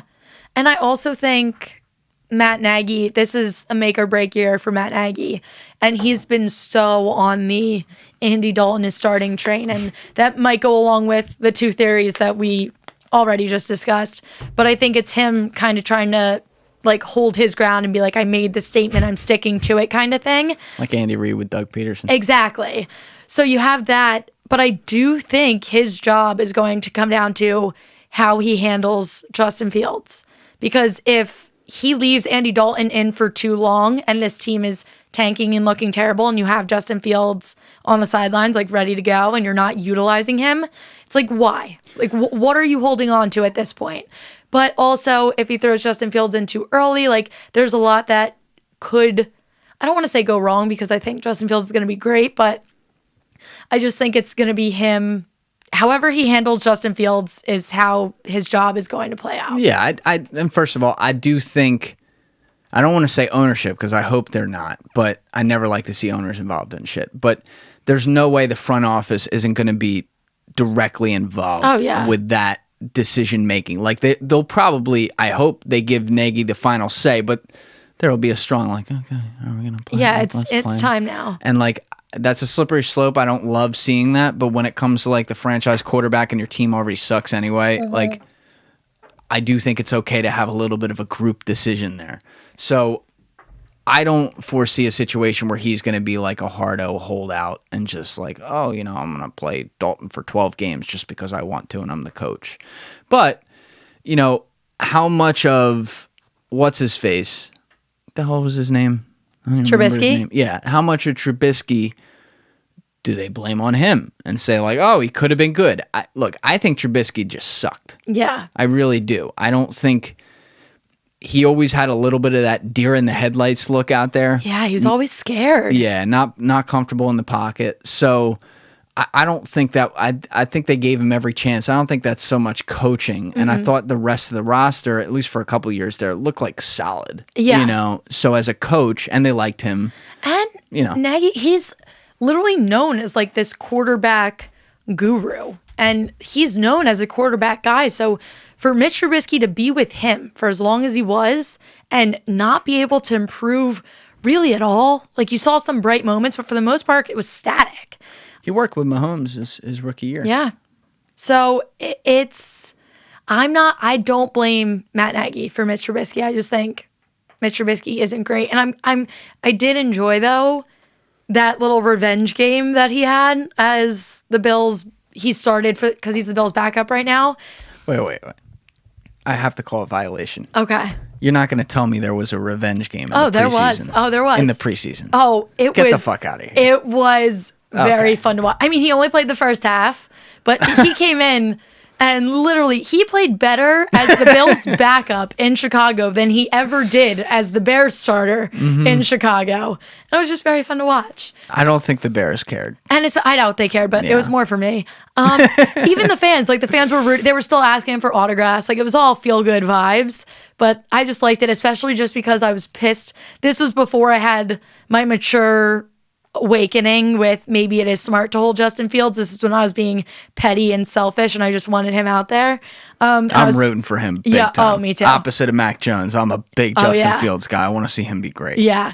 And they were still clarifying Andy Dalton's QB1. I was pissed at them. And then Mitch Trubisky came out and ran all over. Oh, it was great. I loved it. It was perfect.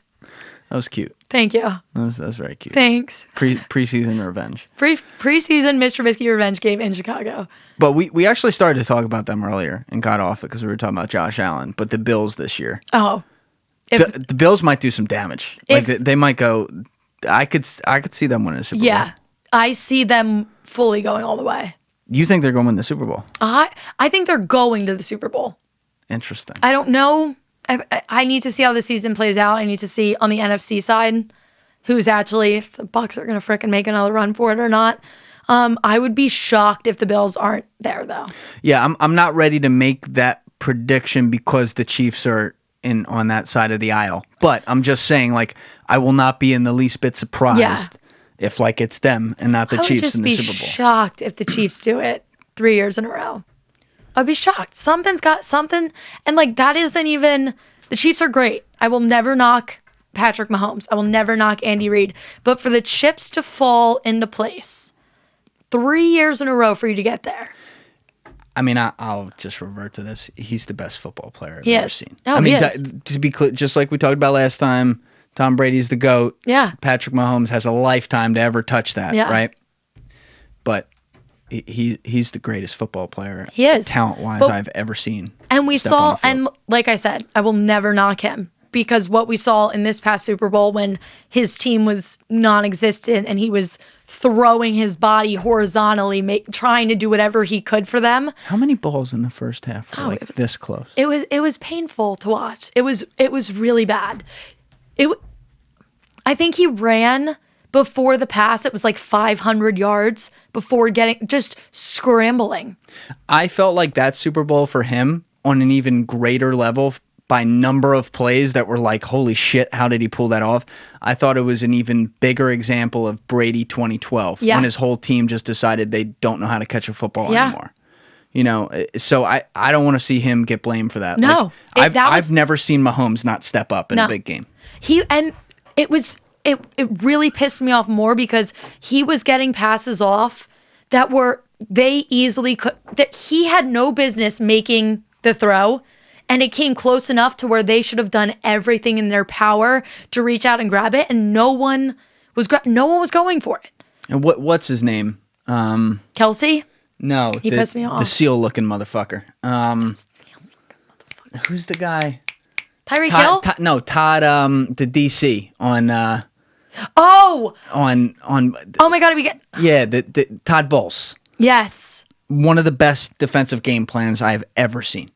Gave Patrick Mahomes, it looks like fucking seal, like not the animal, like the guy, the singer, but one of the best game plans I've ever seen against Patrick Mahomes, and it was actually, I shouldn't even say that, it was more against like the offensive line, because Patrick Mahomes, who's great at doing shit on the fly, he was forced to do it every single play, and then his receivers were not making plays. I mean, there were 3 plays in the first half minimum off the top of my head. It's like, oh, that's a borderline touchdown. Like right there. Like he got a ball in a window and they just couldn't make the play. And that changes the game. And credit to Bowles, because you do enough of that, the percentages are going to play out. Yeah. Doesn't matter how great the quarterback is. If you eliminate the other 10 players on the field, you're going to have success. And then you have Tom Brady on your side, and that whole offense. So that's why they won the game. Yeah. No, and it was crazy, the whole Buccaneers season, because the first half, the first couple games, the offense was a little shaky. Everyone was still trying to get into that groove. Their defense really didn't step up to like halfway through. And then it was their defense that literally got them to the Super Bowl and helped them basically, I don't want to say help them win it. I feel like defense did win it for them that day. I mean, Tom Brady looked great, offense looked great, but... Yeah, I don't want to take anything away from Brady because he played great. Offense... What'd they do? Like 33 points, something like that? Like they played great. Yeah. But the defense was unreal. Yeah. I mean, there was just... And they're stacked. Yeah. They're stacked. And realistically, if you look at the NFC Championship game, they don't even reach Super Bowl without their defense.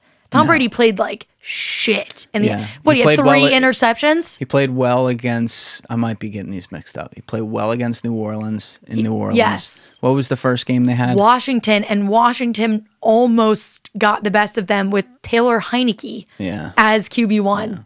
But they got through that game. He played well on the road against New Orleans. I think, and then in the NFC Championship, he played very well in the fourth quarter. He wasn't great for the game. But then in the Super Bowl, he was great the whole Super Bowl. I mean, he was... that was just a good all-around team win, but their defense was phenomenal. Just because you look at the other side of it, and it's like, can you imagine if Mahomes and their offense was having the best game of their life and like actually giving offensive-wise a run for their money? Like, what could have happened? Oh, they have no prayer against them. Like, at this point, I'll have no hesitation give me Patrick Mahomes 30 times out of 20 over Tom Brady. And that's not a shot at Brady. He's playing amazing. But, like, he's the best player I've ever seen. Yeah. You know, so when that narrative was starting to come out afterwards, like, oh, Patrick Mahomes lost to Brady, it's like, no. All right, is Eli better than Brady? The Chiefs lost to the Buccaneers. Patrick Mahomes did not lose that game. It's dumb. It's like, and that's why it's like I can sit there and say I'm not going to be surprised about the Bills because I do want to get back to that, but I'm not going to pick the Bills over the Chiefs. Okay. Like I'm not going to. Okay. That's fair. And that's no shot at them. Yeah. It's just, it's the easy thing to do, but sometimes the easy thing is also what's probably going to happen. Yeah. Oh, last year I said it in my first YouTube video ever, and I was doing my predictions for the season. I said it as a joke. I was like, watch, we're going to have a Chiefs-Bucks Super Bowl because it was the easiest. It made the most sense. You have super powerhouse super team with Patrick Mahomes. You have Tom Brady building the same exact thing on the other side. It made sense. And what the frick do you know? It ends up being exactly that case. And then I'm trying to think. Who was in the divisional round? So you had Bucks, Saints. You obviously had Bills, Chiefs on the other side. Who were the other four? Ravens. Yep. Made it the first round. Titans lost the first round. Titans lost in the first round? Pretty sure, didn't the Ravens beat the Titans? Wasn't that the big revenge? Yes, it was. You're right. But then who did the Ravens play the Browns? Yeah, the Browns were in there. No, the Browns played against the Bills and lost to the Bills. Okay. And then the Chiefs beat the Ravens. Okay. Right? Yeah. Yep. And then Chiefs, the Bucks beat the Saints. And then what was the other game? Packers, Washington. Packers, Washington. That's it. Okay. So actually, let's go there. Washington. Mm-hmm. Because they're in Division 2. They're in the Eagles division. First of all, Chase Young is incredible. Yeah. There aren't enough good. He's scary. Yeah. He's scary. Yeah. But he has one player on defense. Yeah. All right, is that a team that can take the next step? I think so. You do. I think they can make, I don't want to say a playoff run, but I think they make a playoff push. I think they can easily win a first game of playoffs. We saw them almost do it to technically the best team in the league. I guess, yeah. And here's the thing. Every time I say that, everyone's like, oh, but you got Ryan Fitzpatrick at quarterback. Like, how confident can you be? We just talked about it. Defenses win championships. Their defense is terrifying. Chase Young is the biggest piece of that. But overall, their defense is just doing incredible things. So you have that. You have Ryan Fitzpatrick as your starting quarterback. Their quarterback rotation also, you have Kyle Allen, and you also have Taylor Heineke, who I really think is too low on this depth chart with what we saw him do in the playoffs against Tom Brady. Like, he understands that offense. He knows how to work other teams. Like, he was, out of the Saints and the Packers, he gave Tom Brady the biggest run for his money. Yeah, that's kind of crazy to think about. It's crazy. It was true. Like, he's the one that gave Tom Brady, like, the biggest, like, wow, we might be out. So, when you have that, granted, I think Ryan Fitzpatrick, he's going to be good because that's just what he does. But other than quarterback, they got Scary Terry on offense. They got Antonio Gibson. Like, they have options. I think they can make something happen. Are they winning that division? I believe, yeah. They're going to be the first repeat for, I think, since 2008. I think so. Yeah, it's been a while. It's been a very long time. It's kind of weird, though, because like in the NFL, the wild card can actually... Now that it's expanded? Not even before that, but yes. And I don't like the expanded wild card. It's not fair. I don't like it. Yeah. I appreciated the fact that the NFL was 12 out of 32 and not... Well, I guess it's like 14 now or whatever it is, but it wasn't... Is it 14 or is it 16? It went from... Wait, I think it's... Is it 8? No, it's 7 and 7 because they play 3 games. Yeah. There's one, but that's what it is. So there's 14. But still, I liked how the NFL was like that, whereas the NBA does 16 out of 30, and it always felt like... To me, like the NBA would be perfect if it was 6 teams in the playoffs, and they had like a first round where it was like a 3-game series. I always wanted that. That'd be insane. But they never did that. So, I'm not huge on the wild card. But even before that happened, you did see it. One I remember off the top of my head was the Giants in 2007, and then I think again in 2012. I think both times they were a wild card. Went there, like, it can happen, because in the NFL it's any given Sunday kind of deal. Yeah. But at the same time, it is kind of wild that division, which is the East Coast NFC division, it's NFC like least. one of the biggest media attention divisions. It hasn't had a back-to-back winner, and yet there's been, I think in that time, 3 Super Bowl winners in there. So 2 Giants, 1 Eagles. That's nuts. It's crazy. I think it's because we're all on that same level of terrible, but then we have our bright, really though, and then we have our moments. I guess. Not the Cowboys, though. No, thank God. They don't get a moment. No. What about them, though? Because Dak's coming back, and I'm an Eagles fan. I hate all Cowboys. Oh, yeah. I will say, I appreciate Dak. Oh, I respect him. I root against him because he's a Cowboy, have no interest in him. But not to make too much out of it, but you see that disgusting injury last year. It's impossible to not realize how much that guy gives a shit. Oh, yeah. When that was not after the pain was gone, or not gone, but like after the pain is set in and everything, like that, he's not crying over that. It's like, oh, I can't be on the field. Yeah. Now. And I, as a competitor, like from that perspective, I appreciate the hell out of that. He deserved to be paid a long time ago, but I always had the debate, and this is a selfish debate. I didn't want them to pay him because I wanted him to be able to go somewhere else just so I could actually root for him because I want that, but I just physically can't do it. The only time I've ever actually rooted for the Cowboys was that game where he got hurt. I wanted them to win it for him. That was the only time I found myself. And he had that like field goal where the sun was shining behind them, and it just felt so like heavenly. Like it was like, we're doing this for you, Dak. Like that's literally how that game felt. So I was happy with that. But I think they're going to be shaky. I honestly think this is the best landing spot for Cam Newton right now. And that's as an unbiased, like I don't necessarily... You think the Cowboys, because Cam's going to be Cammy backup in Dallas. I think Dak's dealing, so we don't know how he's looking since the surgery on the ankle. And I've said this all offseason, that surgery really doesn't scare me. It's not an ACL, it's not an MCL. I really don't think it's going to affect the way he plays, and especially him. I know he'll do everything right in order to rehab and come back and do it correctly. Now he's dealing with the shoulder issue as well. And I think... Wait, I don't know about that. Oh, yeah, he's dealing... And they initially came out and said it's just because he was rehabbing his ankle so much that when he got back to throwing, it was a little off, but it's lingering, and it's still an issue. And I think they're trying to make it seem less than it actually is. Yeah. So with that... I've seen the headline behind you on ESPN right now. Sorry, just pulling this up. MRI shows Dallas Cowboys QB Dak Prescott's shoulder is healing well. Yeah. But when it first when it first happened, they just made it seem like it's no big deal. It's sort like there's something going on there that's bigger than whatever they're making it out to be. So I think there is going to be some iffiness there. They just cut 2 of their back. They cut Ben DiNucci and they cut Garrett DiNucci. They cut DiNucci. They did. They cut both of them. That was the only Cowboy I liked. I know. Every single time he played in that game where he started against the Eagles, we were all screaming, DiNucci! Yeah, no, I was working at Chickies the one night, and I just kept yelling it. But, he's gone. Gilbert's gone. They had Cooper Rush. They just signed Will Grier, which was the West Virginia quarterback. Carolina let him go, so they got him.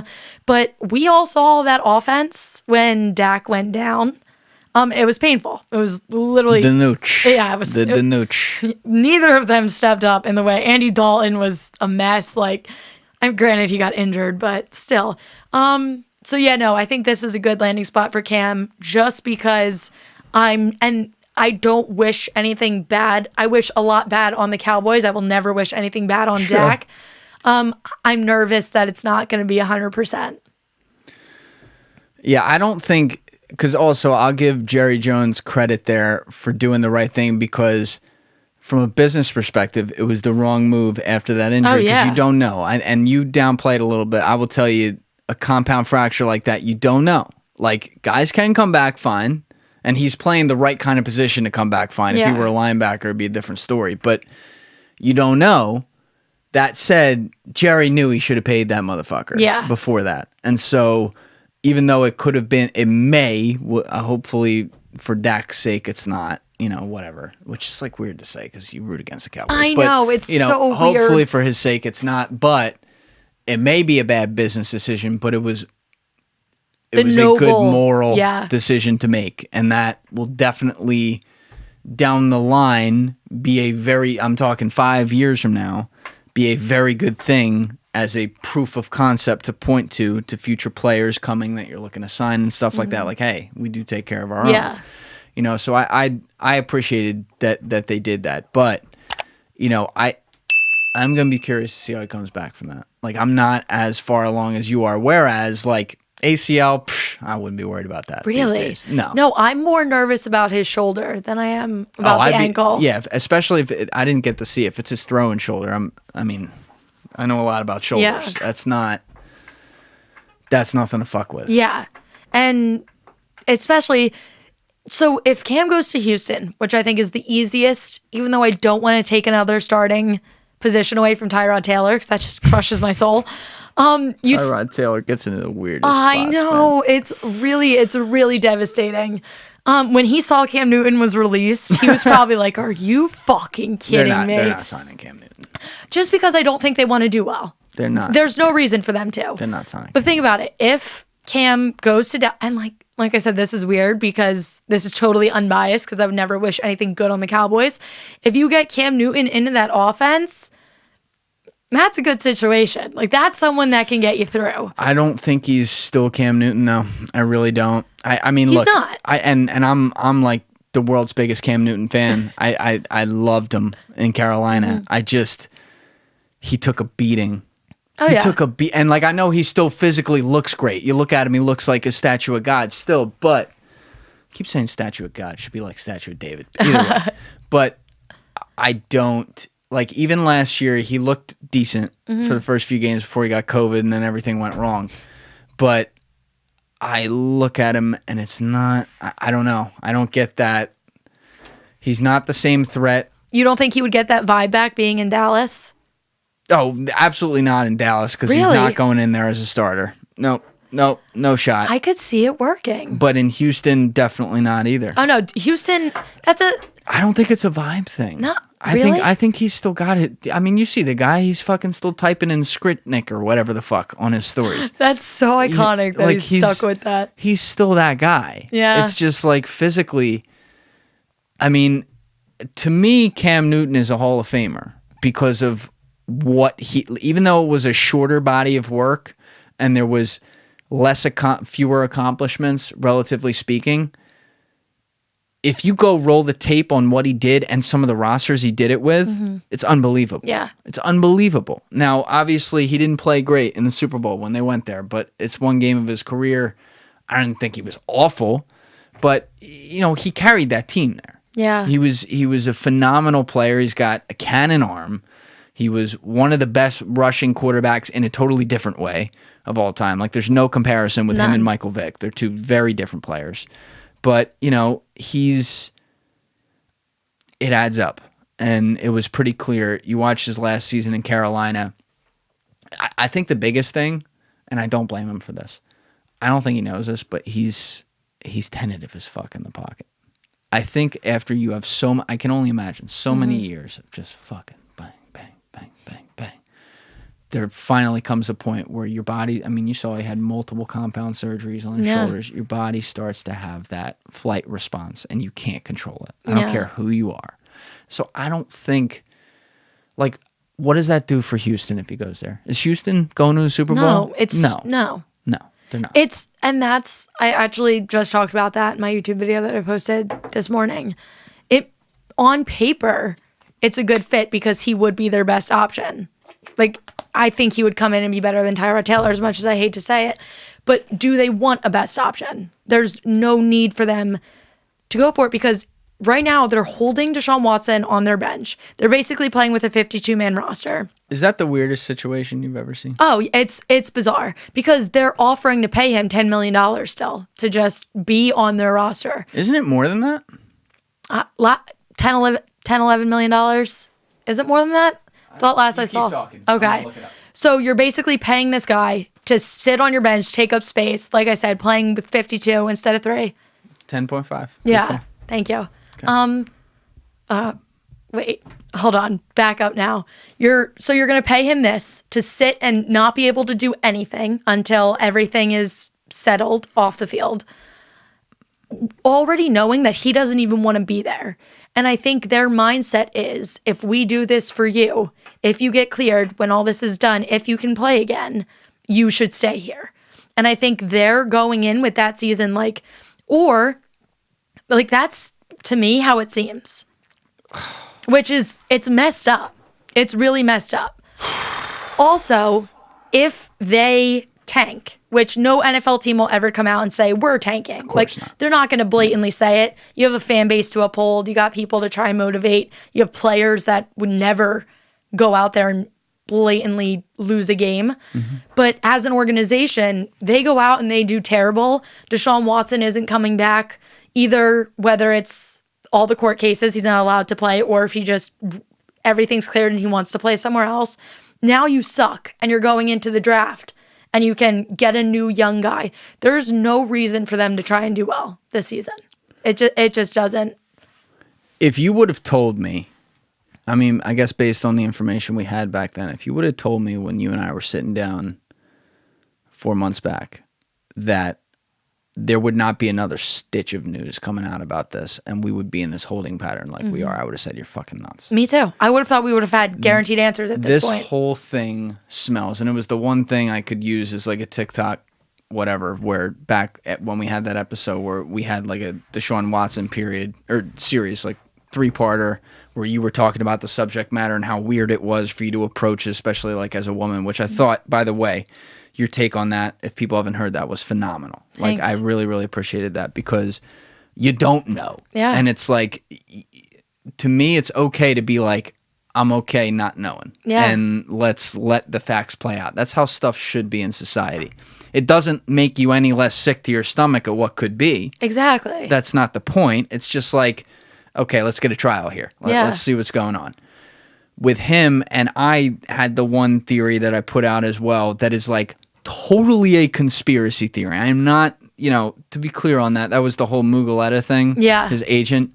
It could be something with that. I'm just throwing that out there as a possibility. I want to be clear. Like, there's no factual basis to that. There's no whatever. That's just like me going, all right, there is a pattern here for people that don't know what I'm talking about. Very short story. His agent, David Mugheletta, I always say Mugheletta. It's Mugheletta, who's a great agent, by the way. A bunch of his clients have had a lot of shit happen to him. And it's been like out of nowhere. And he's got some powerful clients. And some, it's kind of obvious, like, Haskins obviously brought a lot on himself, guys like that. But, you saw it with Jalen Ramsey. You saw it with Kelechi Osemele. You saw it with Michael Thomas. I mean, there were a ton of guys. And so now DeShaun, these are guys like Michael Thomas and DeShaun Watson were revered as like these, not just great players, but like locker room leaders and all this shit. And then suddenly out of nowhere, there's a problem. So when I see that, I'm going to say something about that. Might be total bullshit. But either way, the whole situation smells. And now what we've seen here, I would have never predicted this. They have the guy wearing a scout team jersey, sometimes lining up at safety, which isn't real. Like, he's just lining up in the position. Yeah. Listed as a 4-team quarterback, showing up every day, and they're paying him, and he's getting around talking to the media, and there's been no movement on his case. I mean, look, if he's guilty, fuck him. If he's innocent, I hope they bankrupt that whole organization. Yeah. Because they have if he is innocent, there's no way they don't have something to do with it. And that's a conspiracy, again, not based in fact. Want to be clear. That is me bullshitting to the camera. But I do feel that way. It's It's the most bizarre situation I think because we've obviously seen, I mean, unfortunately, we've seen a lot of domestic violence and just abuse cases throughout the league. We had the one guy last year that had his girlfriend locked up and was trying to kill his girl. Which no one's talking about. No one Chad talks Wheeler, about it. Yes. No one talks about it. Beat his girlfriend to the edge of death. Yes. No one talks about it. So you see things. It's so public and it's so in your face. Everyone knows about it. It makes the headlines. But at the same time, it's so under the rug. And he's there, but he's not there. And it's like this weird in between. I've never experienced anything. Usually it's like, you know about it, they're out of the spotlight until it's done. Or it's being talked about, but they're there and you don't know all the details. Everyone's kind of ignoring it. Kind of like those are normally the two routes that it takes. This is a combination of the two, and it's just very strange. And like you said, there's been legitimately nothing new since the last time we talked. I still have no idea what to make of the entire thing other than the fact that it makes me feel very uneasy. He's shown up to work. His girlfriend, I believe, has stood by him the whole time. Oh, she's posting pictures of them together. And, all right, let's take the other side for a minute. Maybe she's a grifter. You don't know. Some of these guys, they could be, but, maybe she's not. Maybe she's just a normal, good girl, and, she's like, this is bullshit.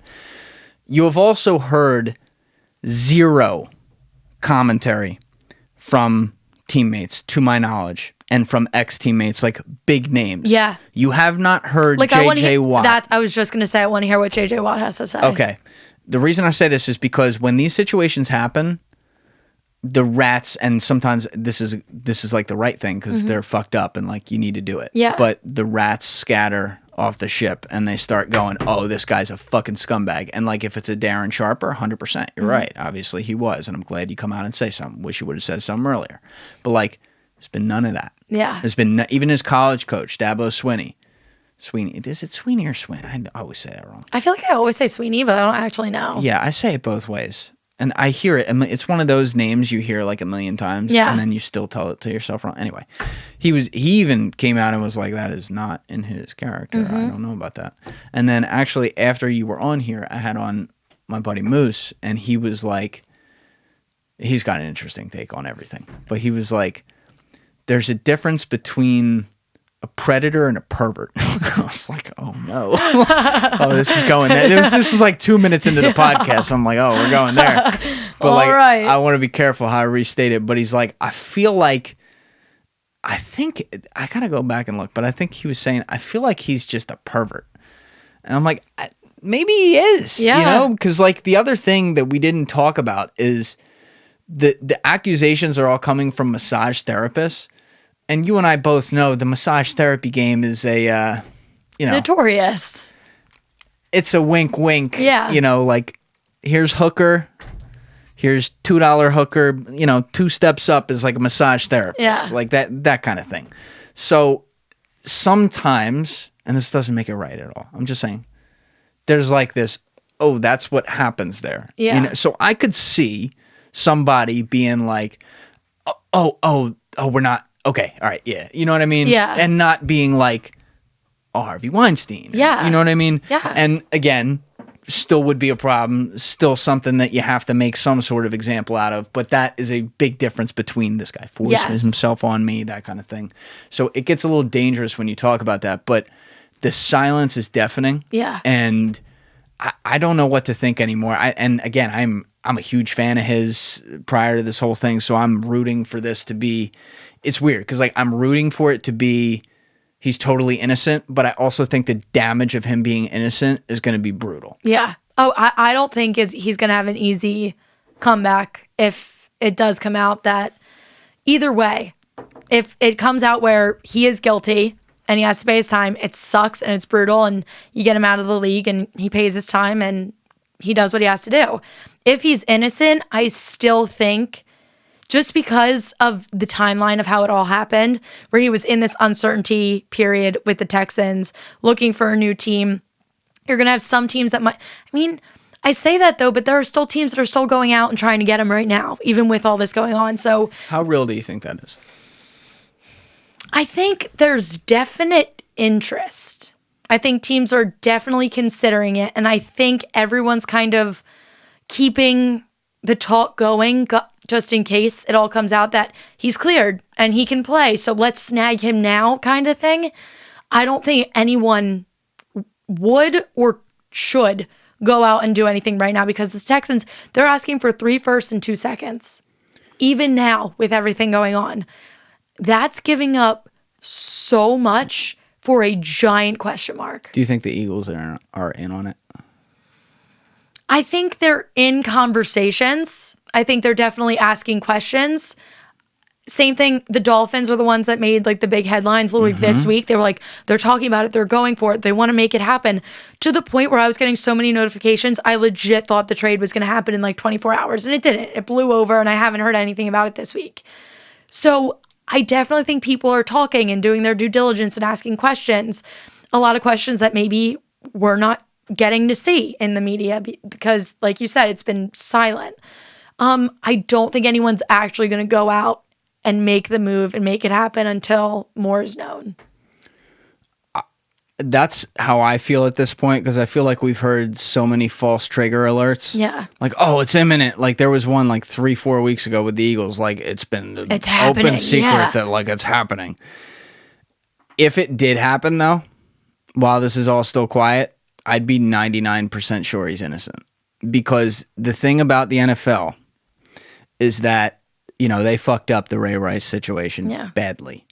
And from what I hear, I don't know how, I can't say this is like first person source, but from other people who I feel like know some people around the situation, whatever, the NFL's investigative team, to say nothing of some of the individual teams' ability to go get information. Like the league as a whole. It's like a second arm of the FBI.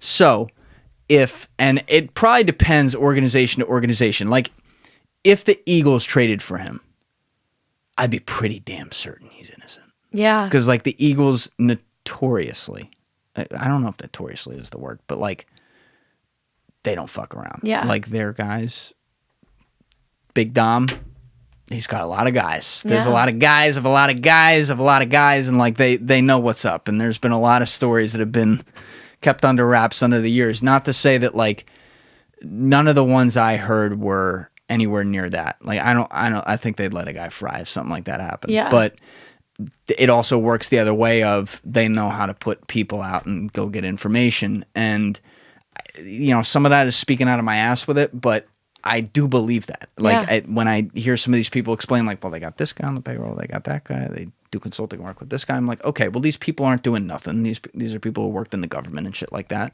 They basically like my guy Jim DiOrio. They basically have like Jim DiOrios working with them. You know, these are guys who like can pull up NSA logs. So that's how crazy our world is now, where teams can like go that far for information on a player because it's all about the publicity of it. It's not just who you're bringing in or like, is he going to win? It's like, what does the media think about this person? And are they going to crush us for it?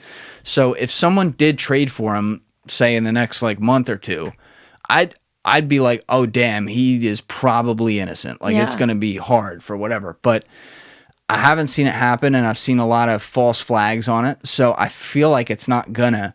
It's just the whole thing is beyond me because it's like this. It's in this weird purgatory. Yeah. You know? It is. And I think I said this, but if the Texans, if they can find any complicity with the Texans, you can't just take away the ownership. They got to go to jail. Yeah. Like, someone needs to go to jail. Oh, yeah, because I don't want to say they ruined his career because he can definitely either, which I would doubt it's in Houston if that's the case, but he can come out onto a team and still be DeShaun Watson and be great. But to put him through that it's sickening for your own personal benefit. For like what are they getting out of this if this is the case? If it has anything to do with his quote-unquote trade demand or anything like that, it makes it doubly worse. Mm-hmm. You know, because that's like just the ultimate, like, on the worst level, mean girls type shit. Yeah. But at any rate, I don't care if a guy is like a bad soldier. I don't care if he's like a bad person, like not a nice guy. the precedent on any level of going to this. Yeah. Was if that, and we don't know that. Yeah. We are totally just talking hypothetically right now. You always have to say this shit because people are like, you're saying that they did this. I mean, it looks interesting. I think you were the one who pointed it out to me. I didn't even know that. The lawyer Busby or Bisbee or whatever the fuck his name is. His neighbors. Is neighbors with the ownership, with the McLean family or whatever they're called. Yeah. There's red flags. And like I said, I will not put myself on one side or the other until I know more, but it is interesting to consider. I like to look at all storylines. I like to look at all options. I also read the text messages or Instagram DMs between him and specific massage therapists, trying to find something that rubbed me the wrong way.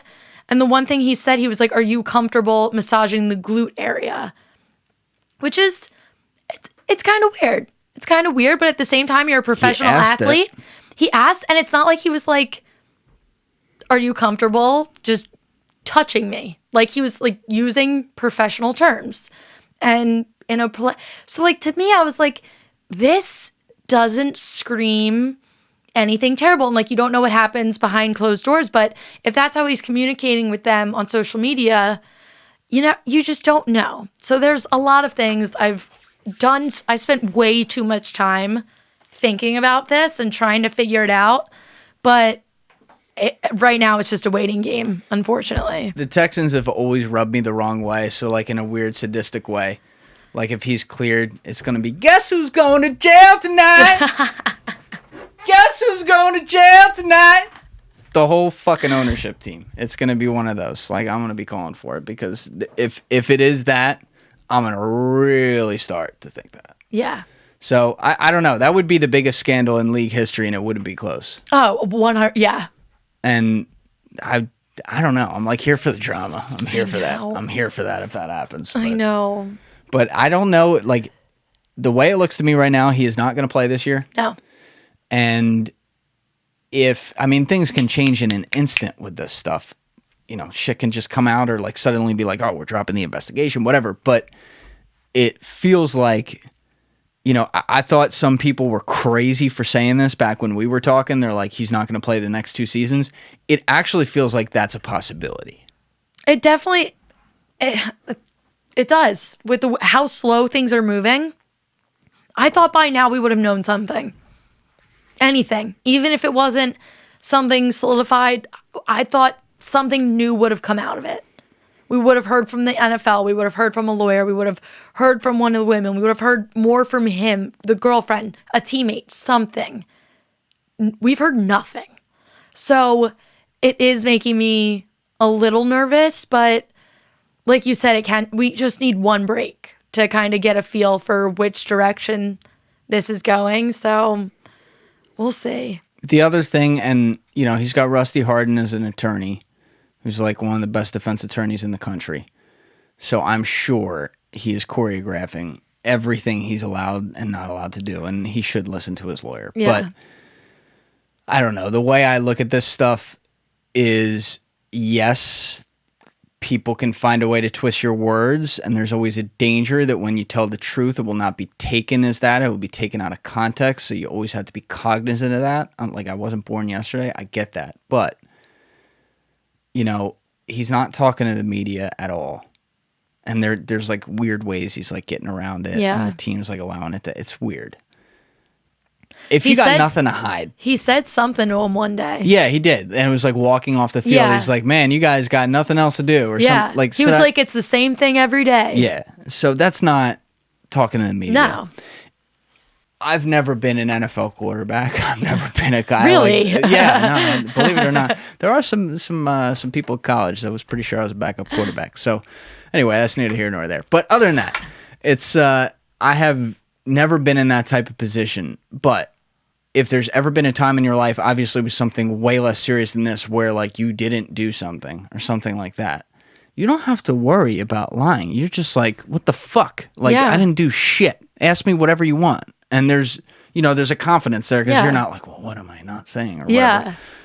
And that's kind of how I'd be. And again, his lawyer's probably telling him otherwise, but at some point, I'd say, get the fuck over here, bring your mics, let's go. Yeah. Ask me whatever you Yeah. want. I didn't do a goddamn thing. Yeah. The question is, let's say my truth, or the truth, included the fact that I did get massages that were happy endings, which is a very normal thing. Yeah. Can they then twist that? Probably. They can. Especially So, with... Can I tell the truth is my point. Exactly. It's a lot. And the other thing, too, that we have to consider, when all of this first started, when it just came out, when it was 1 or 2 women and the news was first breaking, he came out himself initially and was like, I didn't do anything wrong. And he came out and defended himself and he spoke out against it.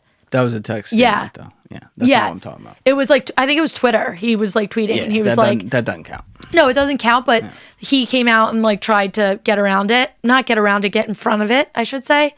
And then the more and more everything started happening, it's been pretty quiet. I hate that part of our society because it is so litigious and it's also media innuendo driven, such that people don't even think to put their face out there to address things. And if they do, it's in a prepared statement with no questions afterwards. Because it does go against my belief, which is hit me, baby. Yeah. Like, let's go. Like I mean, this is what I do here. Not that I'm accused of anything. Like, it's totally different. But, like, let it fly. Like, people will think what they think. If I know what I did in my heart or didn't do, I'm going to tell you. And, like, I'm going to know whether I told you the truth or not. Yeah. So we don't live in a society that rewards that these days. And I wish we did. Because if people... It's funny, too. Because, like, our society is more transparent than ever before. And it's more private than ever before at the same time. People choreograph every single thing they do and say because everything's public, such that a lot of people never reveal how they really feel publicly. And that's wild to me. That's what I made a TikTok today because I was talking about mental health because nobody talks about it enough. You see all these people on Instagram and social media and everything, especially the public figures. You see them, they're rich and they're doing whatever they want and they're showing off who's sponsoring their clothes and all the vacations they're going on.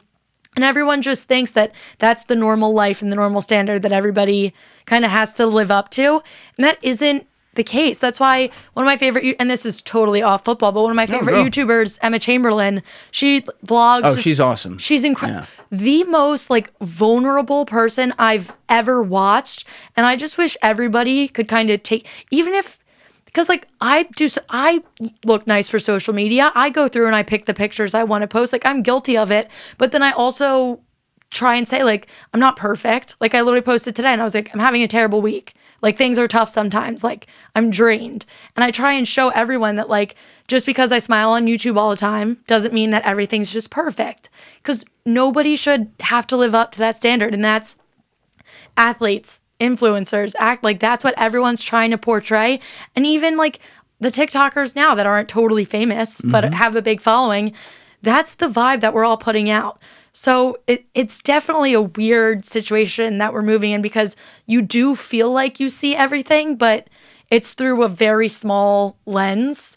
And it's toxic. It's really, really toxic. No, I like your TikTok a lot. And I want you, as I said last time, I do want to see you also integrate like your content now on TikTok. Because I know you have the separate thing with... I forget now. I'm getting them mixed up. Was the TikTok with Walter? Yes, TikToks with Walter Pex. Right. So that's going to be something you do on there. But I also want to see you, like, the content you've been doing. Yeah, I want to see you move that there as well. But, like, your current TikTok is more of a personal TikTok. Yeah. You're unbelievably honest on there. Yeah. Like, you know, sometimes I see you crying on there. Like, there's no bullshit. It's also funny. Like, it's all these things. I love that TikTok's brought that out in some people. And I think... even though I agree that there are a lot of people, especially when they get bigger, who get very protective like that, there is a lot of beautiful vulnerability on TikTok, which, you know, on the trash dump that is Instagram these days, you don't see that. No. There's very much, people are just putting out their best life still to this day. And like Emma Chamberlain is interesting because she's a Gen Zer who came out and she's like, even on Instagram, she's like, I'm just going to post an unfiltered picture. I don't fucking care. Yeah. You know, it's very cool to me. Yeah, I love it. I don't know how we got I don't know, but it's good. I like talking about that because it gives it a good platform to go through it, because I think a lot of other people think about this and they're, they just kind of go with the flow. Yeah. But like when I did, like most of my TikTok covers all different things we talk about on here. We talk about a lot of other things, so there's not like a ton of mental health. Yeah. But I've had some that definitely resonate with people, and I had the one that resonated more than any video I ever did with Ashton Larold, where he was talking about like the most serious aspect of it. And he was talking about, that idea when you're like suicidal and going through that point, which he was at one point in his life. And I got to tell you, like and again, I wasn't the guy saying it. And I think 99.9% of the people who reached out afterwards knew that, but they still would reach out to me, and I'm sure they were reaching out to him too, because I had him tagged on everything, letting people know like, hey, that's him. But I was blown away with the range of thoughts people had about that, and how much for some of them it either resonated with them directly, or it resonated with people who they care about directly, or just like, hey, I'm not struggling with that, but the fact that like, especially like a guy could be this open about that and put out something like this in a 30-second clip that really people understand, and they're like, oh wow, thank you for saying that. It got my attention. I already knew that was a thing, but the overwhelming level of feedback on that one was even beyond what I could have imagined. So when people are showing more of a real side of like the struggle that is life, and there is a struggle to it. Yeah. I have an even greater appreciation for that now. And I think that we should, like people like Emma Chamberlain should be celebrated and should be looked to, not because they're going overboard or doing anything. They're just simply being like, honest. Yeah, exactly. And that's what and that's something I've been kind of using. She's been like my role model as I kind of break into like being a YouTuber and podcasting. And not that I am a public figure yet, but I intend to grow my platform, and I would like to move in that direction. And that's something that I want to consistently carry. Like I want to be honest, and I want people to see like, this is normal life. And like, obviously when you sit in front of a camera and you have the lights on, it's a totally different persona, but I want that should be more of the norm with all influencers and everything. Like you should be able to see the normal side of them too, and watch people cry and watch people have a bad day and just be like, listen, I can't be on social media today because I'm having a bad day and I just want to watch a movie with the lights off. So I'm not going to fake it today. Like, I appreciate that. If someone came out and was like if I was looking forward to watching somebody and they were like, listen, I'm having a tough mental health day, I'm taking the day off, I would appreciate that so much more than them putting themselves on the line to have a breakdown, to fake it in front of the camera for an hour. Like, everyone needs to put themselves first, and that's what social media is taking away. I agree with you, but I think it can work both ways, too. That's the one thing. So I like that people are emphasizing being more open about stuff, but there's also the griftership and profiteering off it too, off of a fake reality. So you see these people posting videos, and sometimes it's not even them, which is not even fair. They're posting of like a family member sitting next to a dog while they're putting it down on video. Yeah. On TikTok. Yeah. You see people posting hidden camera videos of like internal family fights about shit. And like, with the music and everything in the background. And it's like, you are not the fucking Kardashians. You are not even Caitlyn Jenner. Like even Caitlyn Jenner at the car accident wasn't filming it. Yeah. You know what I mean? Like there's things, that's probably fucked up to say, but there are things that in this world, it's private. Yeah. You leave it there. Yes. It's not, there's not this whole reality TV everywhere, and you're going to get rewarded for showing something that could therefore also be an act because you've taken the premeditated action of putting you don't have a cameraman. Yeah. You know what I mean? Yeah, no, I agree with that 100%. I think that's a very valid take. You have to draw the fine line of, obviously, if you're getting into a fight with your family, that's not something the media needs to see. It's more of, you got into a fight with your family. Now, a couple days later, you're dealing with it and you're feeling a little off. It's fair for you to say, I'm dealing with stuff at home. That kind, you know where I'm going? Yes. And like, if you want That's the line that people have to draw. If you want to show some of the reaction to that outside of the situation unfolding itself, that's fine. Yes. And that's great. I want to celebrate that kind of thing. Cause like, I'm so on this train that you're talking about. And I love that you brought up Emma Chamberlain too, because I didn't know about her, but when I started this podcast and built the first like solo episodes, when I still had to do that, I did a 3-part series on influencers. And the third part, I was trying to study for people who are going the opposite way, in addition to people who aren't. Yeah. But trying to show like, hey, there's some good trends here too. And she was someone I discovered who was like, oh my God, she's like this great, she's like a mentor for Gen Z, because this is the type of model you should be following. And I like that. I just want the people who are like her.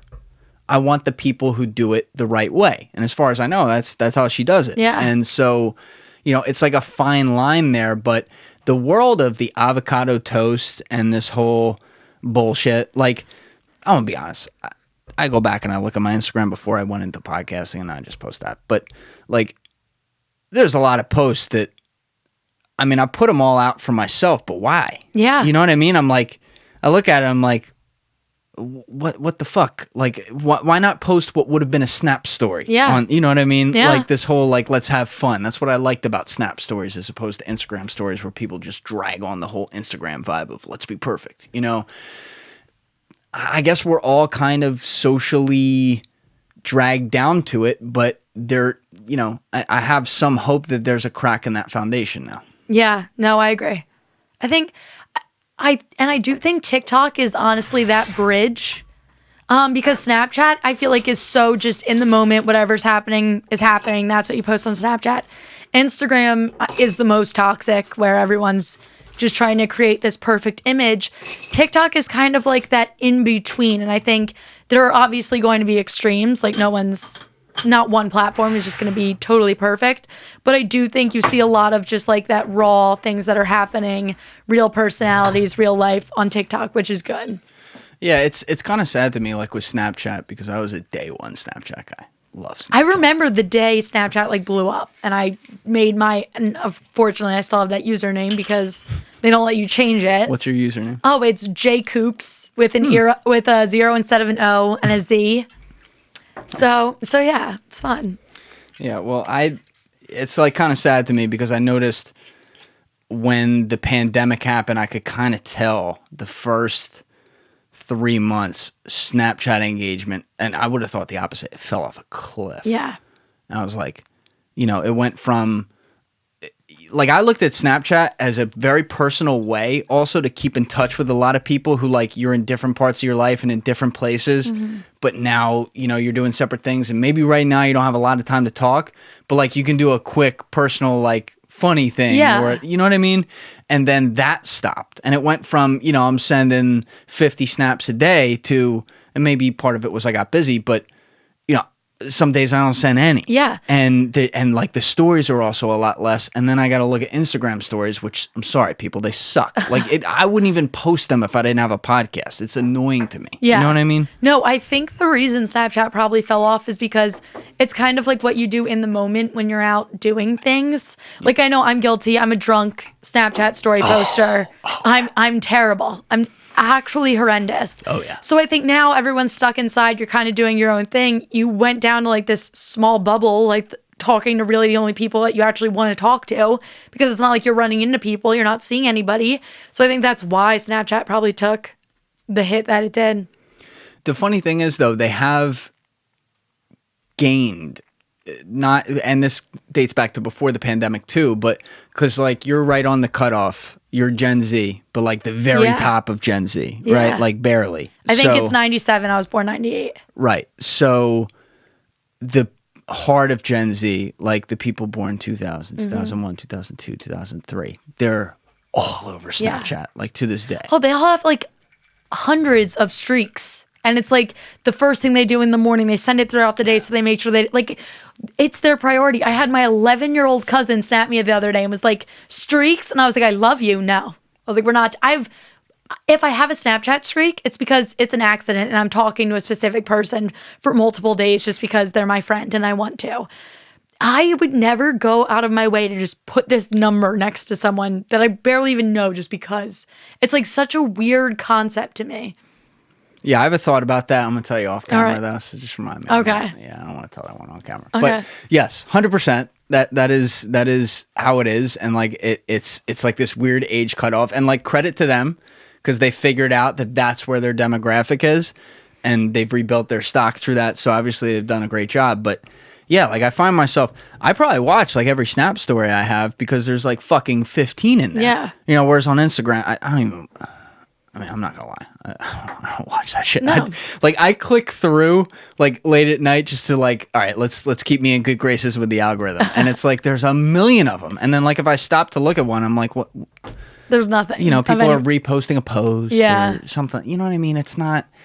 It's curated. Yeah, it is. It's very curated. It is. But anyway, let's get back to some football. All right. Sorry, we got off. Small track detour. there. Small but detour. That was good though. Yeah. I like that. I like talking mental health and all that stuff and social. But anyway, let's just go straight to Super Bowl picks because you already mentioned you could see the Bills going all the way. Mm-hmm. But like, do you have any definitive feeling on that and/or anyone else?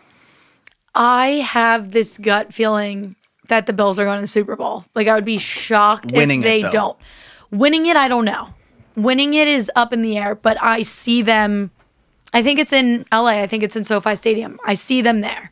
I would be just because with the way their season was looking last year and they got so close and then they just blew it in the AFC. Like did not even look like the same team that we saw all season.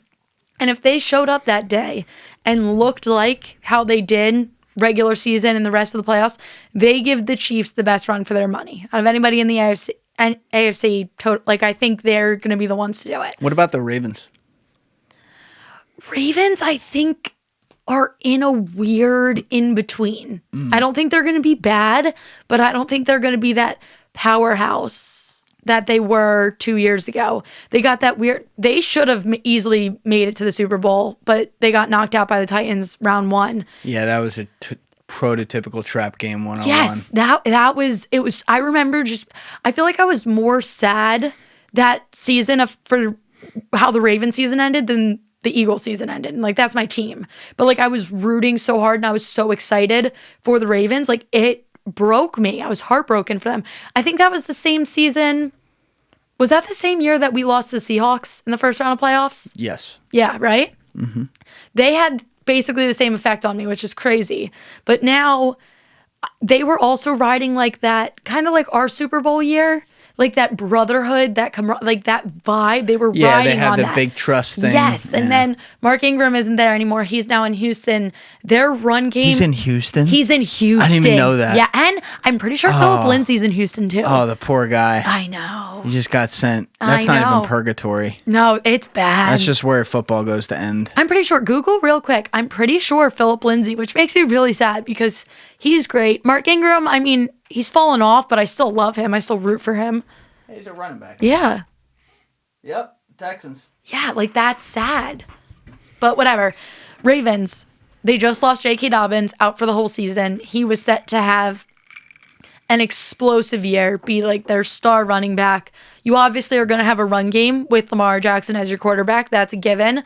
But their O-line, not great. The running backs that they have to replace him, all together, they might be able to combine and make up for what he was going to be able to do. Yeah, but it doesn't work that way. It doesn't work that way. Exactly. Yeah. So I'm not sold on it. Their receivers are good, not great. So I just think the Ravens, I wouldn't be shocked if they make playoffs. I'd probably be shocked if they don't make playoffs.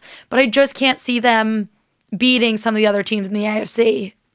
When it gets to playoffs. I think Lamar has a good shot this year because the expectations are lower. Mm-hmm. And that can change on a dime. Suddenly they could be like great and clicking, and suddenly it's like, oh yeah, they should win. They're gonna be number one. But I think Lamar has a really great opportunity this year to like have one of those seasons where he takes him maybe to like the AFC Championship game and it's him. Yeah. And it's like, oh shit, we would be 1-15 or whatever. I can't. The 17-game season bullshit is killing me. But we'd be whatever without him. Mm-hmm.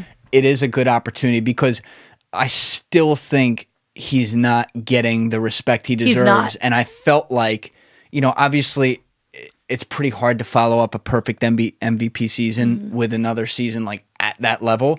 But you see a lot of guys take a huge step back. He was great last year. And he wasn't getting the. the Ravens were barely talked about last season. Like they were so under the radar and they were doing fine. Yeah. What makes me nervous, this division is tough. Yeah, it is. Like it's What about the Steelers? I think the Ravens have a better season than the Steelers. Do you think Big Ben's cooked? Cooked as in like Not done? Not going to be able to last a 17-game season. Yeah. Yeah. I think we see Dwayne Haskins. Like I really do. I'm rooting for him. Yeah, I am too. You know what? I hope he got his head on his shoulder. If that happens, great. I mean, what I saw from him in preseason wasn't bad. I haven't watched any Steelers in the preseason. He made a case for QB2 way more than Mason Rudolph. Did he win the QB2? I don't think so. I'm pretty sure he's still QB3. Mason Rudolph sucks. He is literal garbage. I don't know how he's still in conversations. Like, I don't know how this is still a thing. I would have rather them keep Duck Hodges. Do you think he said that to Garrett? I don't know. I think he did. I really do. I'm not the guy to play that card, but it's also not my situation. I really think he did. The reason that I think he probably did more than he didn't was just because of how I know. No, I can't say how I know. How we see Myles Garrett act. I think for him to be set off to that point, something had to be done. So I'll leave it at that. That was one of those I'll never forget when I saw that for the first time. And it was like... Oh, I was in shock. Oh, shit. It was scary. And I remember I was still working at NFL Films at the time. And it was the debate. They were like, how much of this... Because obviously they were going to talk about it. It was major news. They were like, how much of it can we rightfully replay on air? Like, do we replay the whole thing? And it was that... Because it was bad. Once you realized that Rudolph was fine, because, it happened, he got lucky, it happened to hit him, and he was like, are you kidding me? And he got all pissed. It was kind of funny after that. It was. It was a little bit funny. But then the whole thing, I don't ever like the idea of the quote-unquote, card being played. Yeah. I look at that, and I'm like, all right, let's not do that. That's a horrible idea, but I don't know that he would play that. And I hate when people call it that too. We really shouldn't do that. But Myles Garrett is not that guy. No. He's always been a well-liked guy too. And it's like, did he? I don't know. It's tricky. Like I said, I don't think my gut tells me Myles Garrett would not have acted that way if there wasn't a reason for it. And he's not a media hungry guy. No. He's he's a beast on the field. Don't get me wrong. He's freaking insane.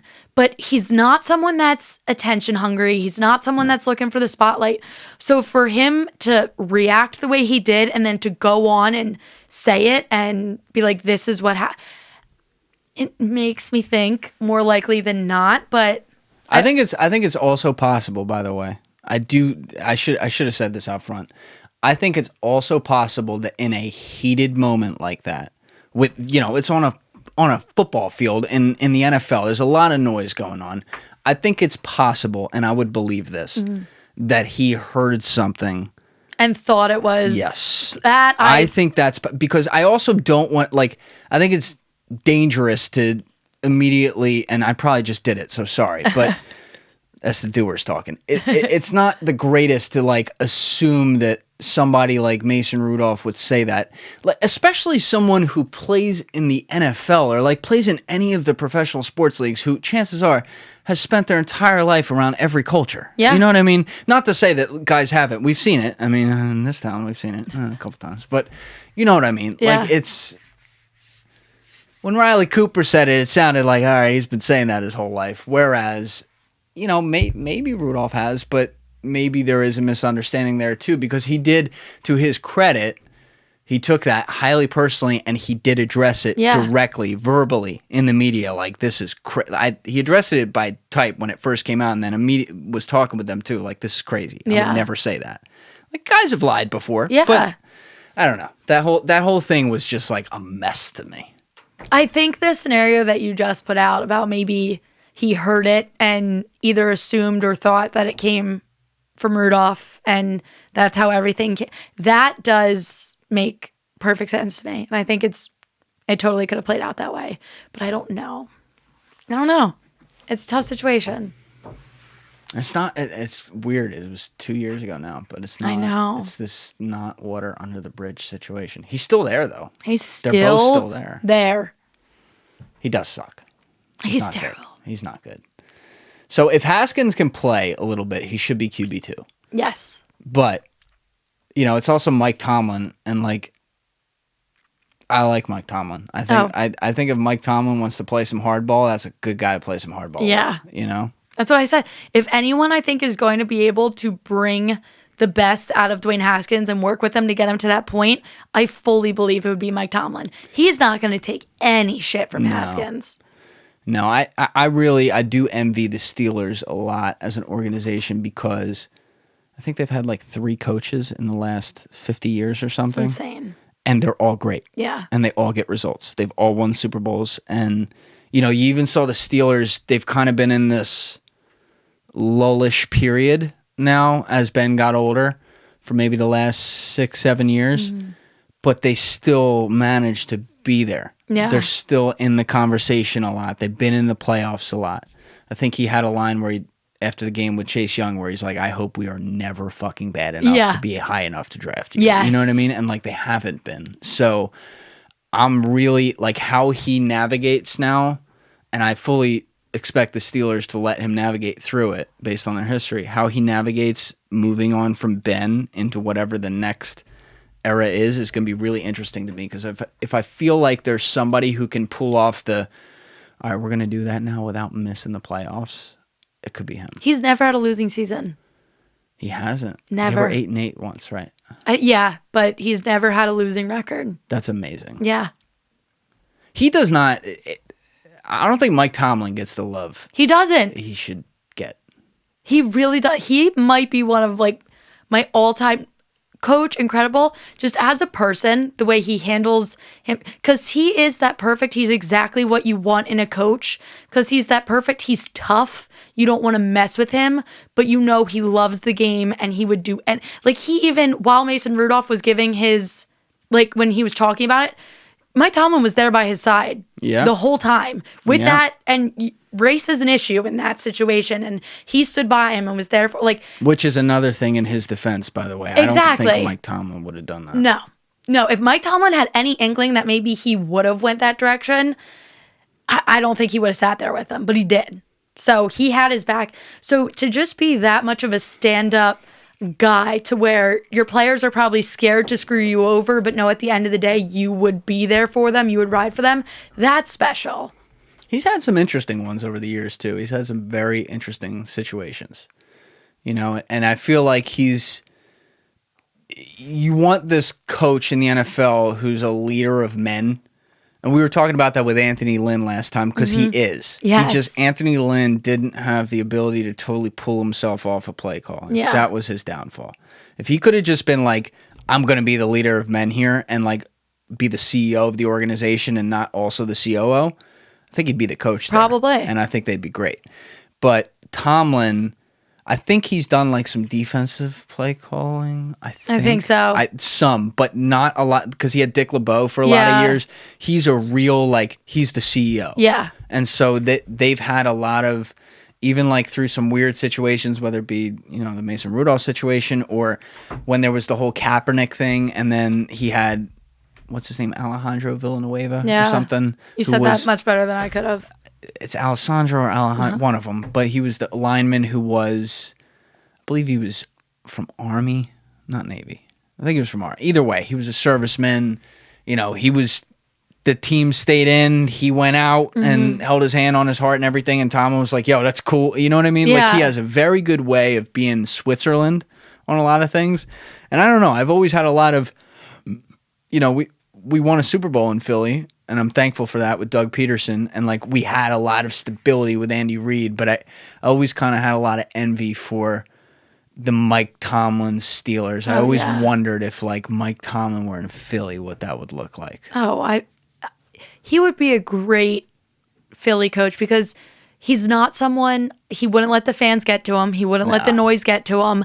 And that's the kind of energy that you need to come in here. And I think that was a problem with Doug. I think Doug was letting the noise and the conversations get to him. And Andy, I don't think it did at all. I don't think he was affected by that, but he just couldn't close for us. So he ran out his time. And now I wish him nothing but the best. He's doing great in KC, but yeah, and Andy Reid's a first ballot Hall of Famer absolutely at this point, and he's one of the greatest. I think he might be the greatest quarterback whisperer of all time. Yeah, he has way more positive than negatives, but to this day, he's not the best in-game organization general when the shit starts going off the game plan. Yeah. He's not great at that. And he deserves a lot of credit for over the years, and especially by the time he got to Kansas City, to start to delegate that. But one thing about Andy Reid is that when it comes to how he is behind closed doors as a leader and like with the guys and with the organization, goddamn is he the best. Yeah. There was a guy, I can't remember his name. Milt. I don't remember Milt's last name, but people who are listening can Google this. Google Eagles coach Milt. I'll do it after I'm done talking. From like the 2000s. He was one of the, I think it was like a quality control coach or something. This guy is a football lifer. He's from Kensington in Philly. One of those guys who was like watching the Eagles win their championship with a cigar in his mouth in 1960. And so we're down at the Maxwell's a couple of years ago, which are this annual award system for the NFL and college. And we're in Atlantic City running media there. And so we had a panel, Chaz Servino and me and Mitch Laxamana, some of the guys were doing it. And we had a panel with Milt and all the Maxwell like heads. And then we were talking with some of the athletes like Josh Allen, a bunch of the guys. Ray Lewis was getting the Lifetime Award there, Vince Papale, stuff like that. But Milt was there, and it's like this 2-day event. The second day is where the actual awards are. So Chaz made it happen. He got Andy Reid and Patrick Mahomes flown in there because they won the NFL, they call it something different, but NFL MVP and Coach of the Year. This is the year before they won the Super Bowl. So they had just won it for that year, both of them. So Chaz gets his guy Dirk to get a plane out there, bring him to AC. And so I don't remember whose idea it was, but I think like Chaz and Mark Walpert, the head of Maxwell, were like, oh, when we send the car to the airport, let's send Milt driving the car because Andy will lose his mind, because Milt was like his buddy when he came to Philly, and he worked on the staff and was like the football lifer. And he melted when he saw, he's like, Milt, the whole, and like the whole Mahomes and Reid thing, like 100%. It's not even covered enough. Yeah. Like that is a real thing. You see all these former athletes there, whether it be one of his guys like Brian Westbrook, who was there, who are literally like on the ground hugging him. Yeah. Like Ray Lewis, who never played for him, just like, oh my God, Andy Reid. Yeah. You know what I mean? There's this huge, there's no doubt in your mind. And he's also the most low-key guy ever. Like back of the room, like humble as hell. He's just one of the best humans to ever be in the game. And he stayed in Philly too long, like a couple years too long. There were some annoying things he did there, but he always had his players back. Yeah. And after the fact, especially because we won a Super Bowl too, it's like, goddamn, dude. Yeah. Like, I am rooting for you 100%. And it's like, it's a beautiful thing to see him have this, 20-some years in to be a head coach, just like he's in the mecca of it right now. Yeah. No, and I know there was a lot of conversations where on paper, there's no one that deserves to be a Hall of Fame coach more than him, but I believe there's not a single Hall of Fame coach, and I could be wrong, in there right now that doesn't have a Super Bowl win. I think the only one might be the guy who coached the Bills. Bills. Okay, so maybe. there's one. I don't know that he's in, but I'll check that. Yeah. I know it's few or far between. And that was the debate with Andy Reid. Like, if he doesn't get a Super Bowl, does he make it? And obviously he deserves it. So that's why when the Chiefs won their Super Bowl, I was rooting for Patrick Mahomes. I wanted it for him, but I wanted it more for Andy Reid just to solidify. The second they won that game, that solidified Hall of Fame guaranteed. Yeah, I'm looking at Marv Levy. I don't see Hall of Fame on his resume, but he was the Bills coach for those 4 seasons when they went to which is like insane. That's just heartbreaking. He was 2001. He was inducted, so I believe he's the only one. Okay, there. And like he did a lot. For they made it. Yeah, over a lot 4 of times. Years. Could you imagine if that had happened here? No. We made 4 straight NFC Championship games, and we finally won the 4th one, but it was like a funeral. Yeah. You know what I mean? Like on the way there, you imagine 4 straight Super Bowls. I think the city would burn down. That's hard to do. Yeah. That's hard to do. My dad like talks about that, like when the kicker was like wide right or whatever it was. I think that was like 2 of the years. Yeah. And it's just like. Yeah, my uncle's like a diehard. He lives in upstate New York, a little bit out of Buffalo, and he's a diehard Bills fan. And it's something that like you don't even really bring up. Like you just glaze over. And now he's having the time of his life, but I will say this, the NFL, not the NFL, the Bills ownership cannot take that team out of there. No. Like they're talking about going to Austin, Texas. I know like the town's probably playing some hardball, so like they have to do that. They can't leave. That's the best fan base in football. I mean, coming out of Philly, I don't know if we can say that, but still, like if there's a 1A, that's probably 1A. From an unbiased perspective, that's a great fan base. That because I also feel bad. Our like fan the base smaller is town. Yeah, our fan base is the best because it's us. If you're outside of Philly, we're scary. We're terrifying. Yeah. Bills fans, they're nice, so it makes them likable. Unless you're a table. Then you should run. Yeah, but they can't. Like people were talking about that, like the Austin Bills. I'm like, no. And Texas doesn't need another football team. They don't. No. They don't. And the 2 they got are. They got 3 basketball teams, 2 football teams, 2 baseball teams. Yeah, like you're good. 1 hockey team. They got enough. Yeah. They're good. But so Bills are in the conversation. Chiefs are obviously in the conversation. I still, like, if you're asking me to pick somebody to go, I know it's like the obvious thing to say. I'm still picking the Chiefs. I'm not going to bet against that guy. NFC wise. NFC is. Does Father Time catch up with Tom Brady? That's what I want to know. Is this the year? I want to say yeah.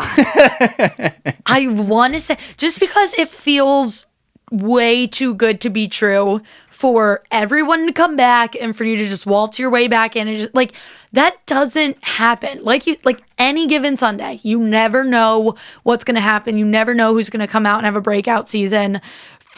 If that happens, it's a joke. Like, how can you just formulate this perfect team, bring everyone back, and then just do it again? Like, shit like that doesn't happen. He doesn't. The thing is, like, I'm waiting for the vibe check on Brady to be like, oh, he's kind of old now, and he's, like, ready to go off. I don't get that, though. Did you see this video with Mike Vrabel? No. All right. People, if you hear me say we're back, that's because I'm not allowed to play this video, but I'm going to play it right now just for the 2 of us to listen, then I'll describe it. But I'll describe it right now. Basically, like, I don't know what this was for. Maybe it was a matchup last year, but Brady was interviewed ahead of the Titans coming into town. Maybe it's for this year. I don't know, but it says Buccaneers quarterback, so, like, obviously it was with the Bucs. And it just came out around social media where he's talking, like, he starts talking about Mike Vrabel.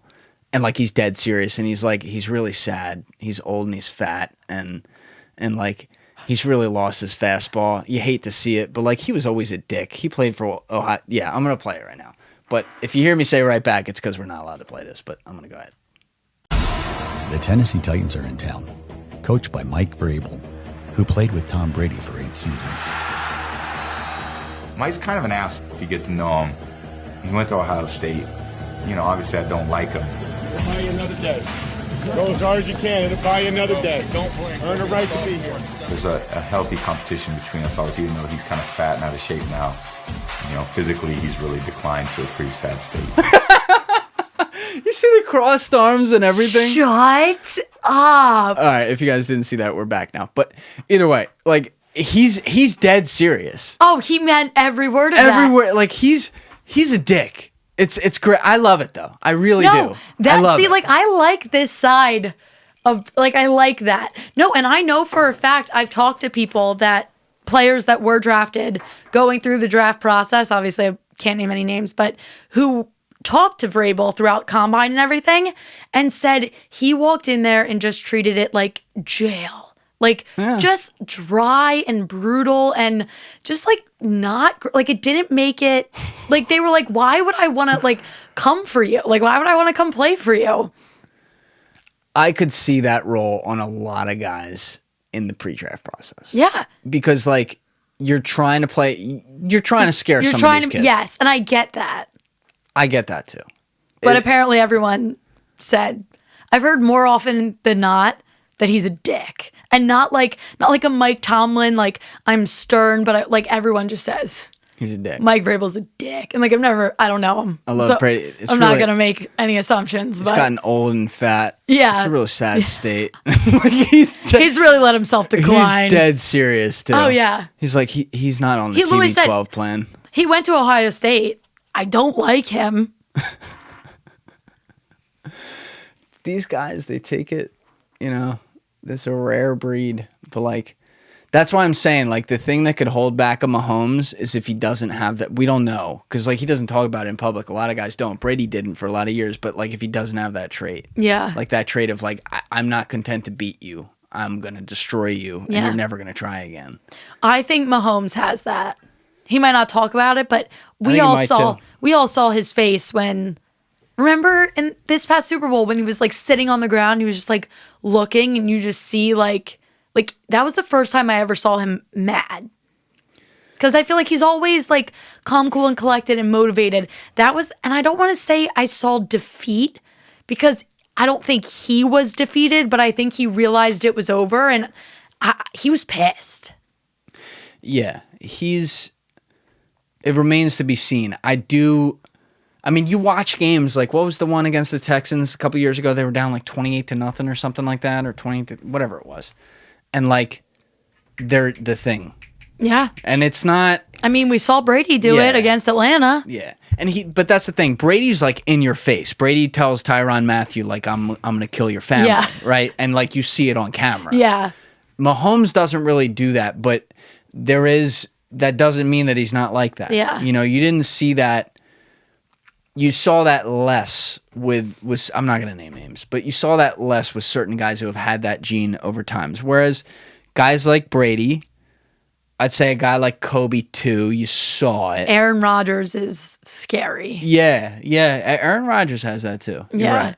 And Aaron Rodgers, I think, gets a lot of shit. Like he posted, and that's your boy, but he posted the thing of tagging with Davante Adams where it was like the last dance or whatever. Mm-hmm. Did you see what Tim Grover posted about that? So Tim Grover is Michael Jordan and Kobe Bryant and Dwayne Wade's trainer. And he posted something along the lines of, on Instagram, like a repost of it, and said, and I'm paraphrasing here, but it's like, athletes these days are soft and don't get it. You guys have one championship between the two of you. One of you has never seen a Super Bowl, and you're posting Jordan and Pippen who have 12. Like, fuck off. And it is hard to argue with that. That said, Rodgers has been a man, Davante Adams aside now, who's turned into a great player. He's been a man on a relative island for a lot of his career. Yes. Like, they've had an average at best. Like, even when they won the Super Bowl. I mean, I was there the first round game against the Eagles when they played. It's an average team. Yeah. You know, A.J. Hawk was a decent player. Clay Matthews was a very good player. I would say he was one of the best linebackers in the league. who else was on there? Sam, the old Miami wide receiver who changed to cornerback when he came to the NFL. I'm blanking on his name, but he was a good player. Like, he was a very good player. Like, they had some very good players, but top to bottom, like, that Eagles team was a solid team. Like, we had a much better roster than them. Yeah. You know, and that was the first round, but they won a Super Bowl. And then you've seen there was one like 2 years ago, Rodgers took them to the NFC title. Yeah. It's like, okay, Carson Wentz beat him that year. Aaron Rodgers makes decent guys great, and he knows how to bring out the best. And it's not that, because I don't even, and like, this is kind of mean for the other guys on the team. It's not even like he makes them better. He just knows how to work with them, and he builds. So it's not like you send these guys to anybody else and now they're good because they've played with Rodgers. It's he knows how to build that relationship and make it work. And that's like Robert Tonyan's their starting tight end now. Last season he was third string for them before last season started. And him and Rodgers built this connection, and then he blew up, and now he's a top 10 fantasy receiver, or top 10 fantasy tight end. So it's just crazy. And that's why, imagine if Aaron Rodgers was on a team like the Buccaneers. He would have way more than one ring. Yeah.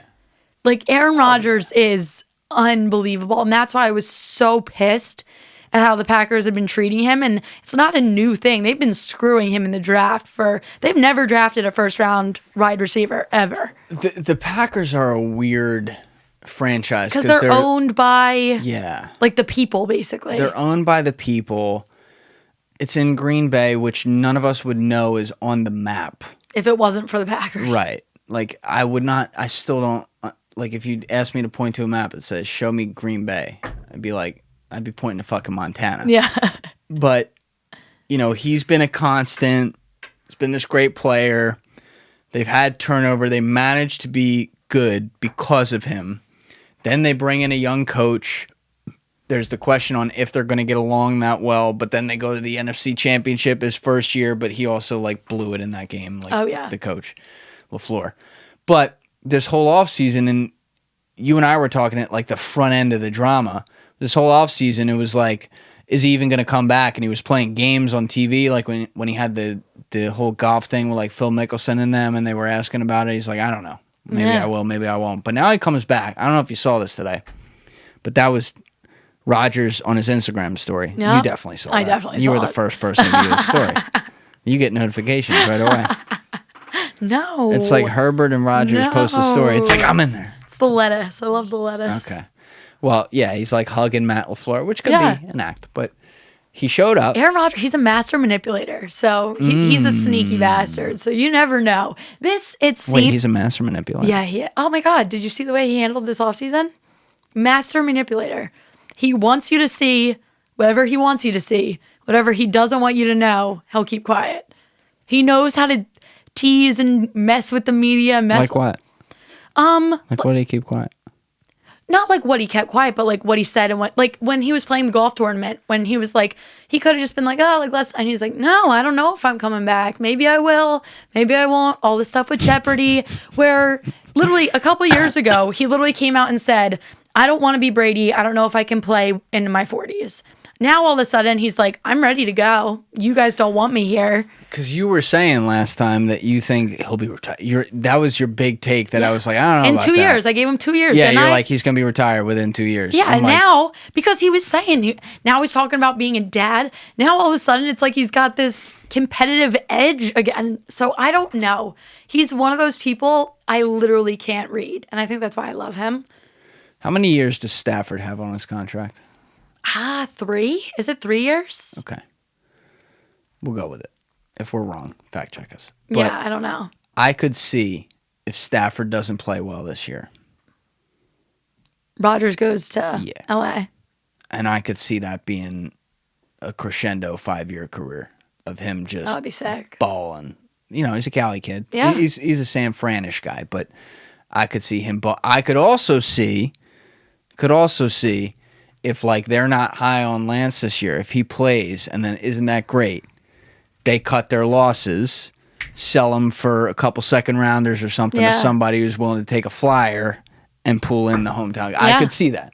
They tried to go for him this offseason. They did. They put a big offer on the table and they got turned down. Now, did they offer that pick? I believe so. They offered the number 3 pick and the Packers didn't take it? I don't know if they offered 3rd. They offered something where I was shocked that we also don't know too. Yeah. This was also, Instagram post that I saw. The Packers offered, the 49ers offered this and the Packers turned it down. Reliable source. Yeah, very. Yeah. So I don't know for sure, but I know they were trying. Yeah. I hate the whole, like, there's certain guys, even with Brady, obviously, like, it worked out well for him. Good choice. But still, not seeing Brady in a Patriots uniform. It's weird. It's weird. It's never not going to be weird. Even after a ring, it's never not going to be weird. There's certain guys, it's like, why? Why do you... I don't know. So with him, I kind of feel that way. That said, if I were in that situation and I didn't give a shit about that, and my team repeatedly, they're sending me out with the same bullshit roster every year. Yeah.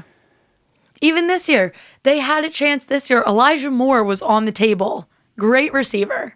Not one of the top 3 that went early on. Solid receiver. I think he's going to be great. He was available for them with their first round pick at what? What pick did they have? 29 or something? 28, like 29. He was there. What do? They go defense. They miss on so many defensive first rounders too. That's the thing. They're terrible at drafting. And they're great at screwing Rodgers over. Terrible at drafting. And then Rodgers still comes out and makes them look good. And I think that's why they're comfortable doing what they do, because I think at the end of the day, they know they'd be fine with Rodgers. But, like, you're pushing him out the door. All right, so NFC. Could you see them making some type of last dance run this year? I could. They were, if they didn't go for that field goal in the NFC Championship this past year, with 5 minutes left, giving Brady the ball, it was so bad. They go to the Super Bowl. Bucks miss out. It's Chiefs Packers. Yeah. I'm fully. There were so many 4th down opportunities. Not so many. I can think of 2 or 3. I know one was a really messed up one because they were basically at their own end zone on a 4th down, and they just didn't go for it. And I'm like, why? This is the NFC Championship game with Aaron Rodgers as your quarterback, and you're not going to go for it. And it's not like it was a sticky, like they were at like the 25 or something ridiculous. It's like they could punt there anyway. Like, just go for it. But whatever. One of my favorite lines, and I can't even remember the exact line, but I know what he was saying. So one of my favorite things was Doug Peterson ripping Marone after they won the Super Bowl in his book, talking about how they were watching that game, the AFC Championship, before they were playing the NFC Championship against the Vikings, and they're like, and then we see some coaches taking a kneel in the first half, and I'm like, I'm never going to be that guy. And it's true. Like, you want it, like, I'm never going to fault a coach. I don't want to say never. There's certain circumstances where it's like overboard. But if you're going down guns blazing, go down that way. Exactly. Like, when you go down like a bitch, that's where I'm like, you know, what could have been. Exactly. And now I'm going to question everything you did, you know. And, like, we don't win a Super Bowl if Doug doesn't think like that. Exactly. 4th and 2. There was another 4th down in the first. Was the Philly special that was a 4th down? down? Yeah. I was going to say. Like, he, you know, that's that. If you want to get great things, you got to take great chances. Yep. The Patriots, they videotaped a few people. We did the Philly special. Yeah. Sorry, I had to get that in. But, like, you know, you have to do... Take the air out of a few footballs. Yeah, I don't really care about that. I thought that was bullshit. But the first one I cared a little bit about. But it's like, you know, you got to have some balls. Yeah. And so I'm going to be curious to see that because, like, this LaFleur guy should feel like he's got nothing to lose this year. Yeah. Like, despite this little cute picture they have here, you have an angry quarterback who wants the fuck out of there, right? You have a wide receiver who you can't even get into a contract. You're coaching Green Bay, which is like, it's got 2 people that live in the whole town. Like, fuck it. You know, let it fly. Like, do your thing. If Matt LaFleur was smart this season, he would go into this with like a Bruce Arians approach and give Aaron Rodgers the trust. Yes. And obviously you're the coach, you make the general calls, but if Aaron Rodgers is like, no, I see where you're coming from, but no, we're doing this. You let Aaron Rodgers do it. Because if they trusted Aaron Rodgers on the last couple of plays of the NFC Championship game, I'm telling you they would have been in the Super Bowl. I agree. Would they have been able to beat the Chiefs? I doubt it. I don't think so, but they would have been there. You never know. I mean, they could have. They could have. If you're in the dance, you can win. If the Chiefs showed up and looked like they did against the Bucs, if it was that same situation, I think they easily could have taken him down. Arians has the best job in football, though. Oh, yeah. Because he just gets to sit back and be like, okay. Yeah. Oh, Tom Brady failed? Well, that's not on me. Yeah. I'm just he's going to succeed or fail. Yeah. Tom, you do your thing, man. Like, that's the best. And that's what Belichick wasn't willing to do. Exactly. Belichick always had to have his hand in there a little bit. So, I don't know. But I do want to talk about our Eagles a little bit because we haven't gone there. Okay. I did see that there was a little preseason hot stove coming out that was not kind to Jalen Hurts. You see this Bleacher Report thing? No. So it's Bleacher Report. It's somebody's fucking opinion, yeah. So who cares? But I like the bulletin board material. So there was a 32 count of quarterbacks in the NFL. So our friend Tyrod Taylor, Two Lungs Taylor, as we like to say. I feel so bad for him. Anyway, Tyrod Taylor coming in at 32. At number 31, got Jalen Hurts. Now, this harkens back to the whole, dovetailing off Cam Newton here. There are not 32 quarterbacks in the league better than me. After at least seeing some body of work from Jalen Hurts last year in an NFL setting, I don't think it's fair to say there's 30. Like, Zach Wilson is listed above him. Which is... I wouldn't do that yet. Yeah. This was the ultimate one for me that made me want to punch air. Ryan Fitzpatrick is fucking like number 20 or something like... Hold on. Is Drew Lock on this list? Don't give that to me. He's definitely not on this list. Good. Where was Ryan Fitzpatrick? If he was, I would have freaked out. Jared Goff was 19. Carson Wentz was... Carson Wentz. Oh, boy. Where was Fitzpatrick? Hold on. This might be a different list. I was looking at it, though. Oh, that's where he was. Number 23.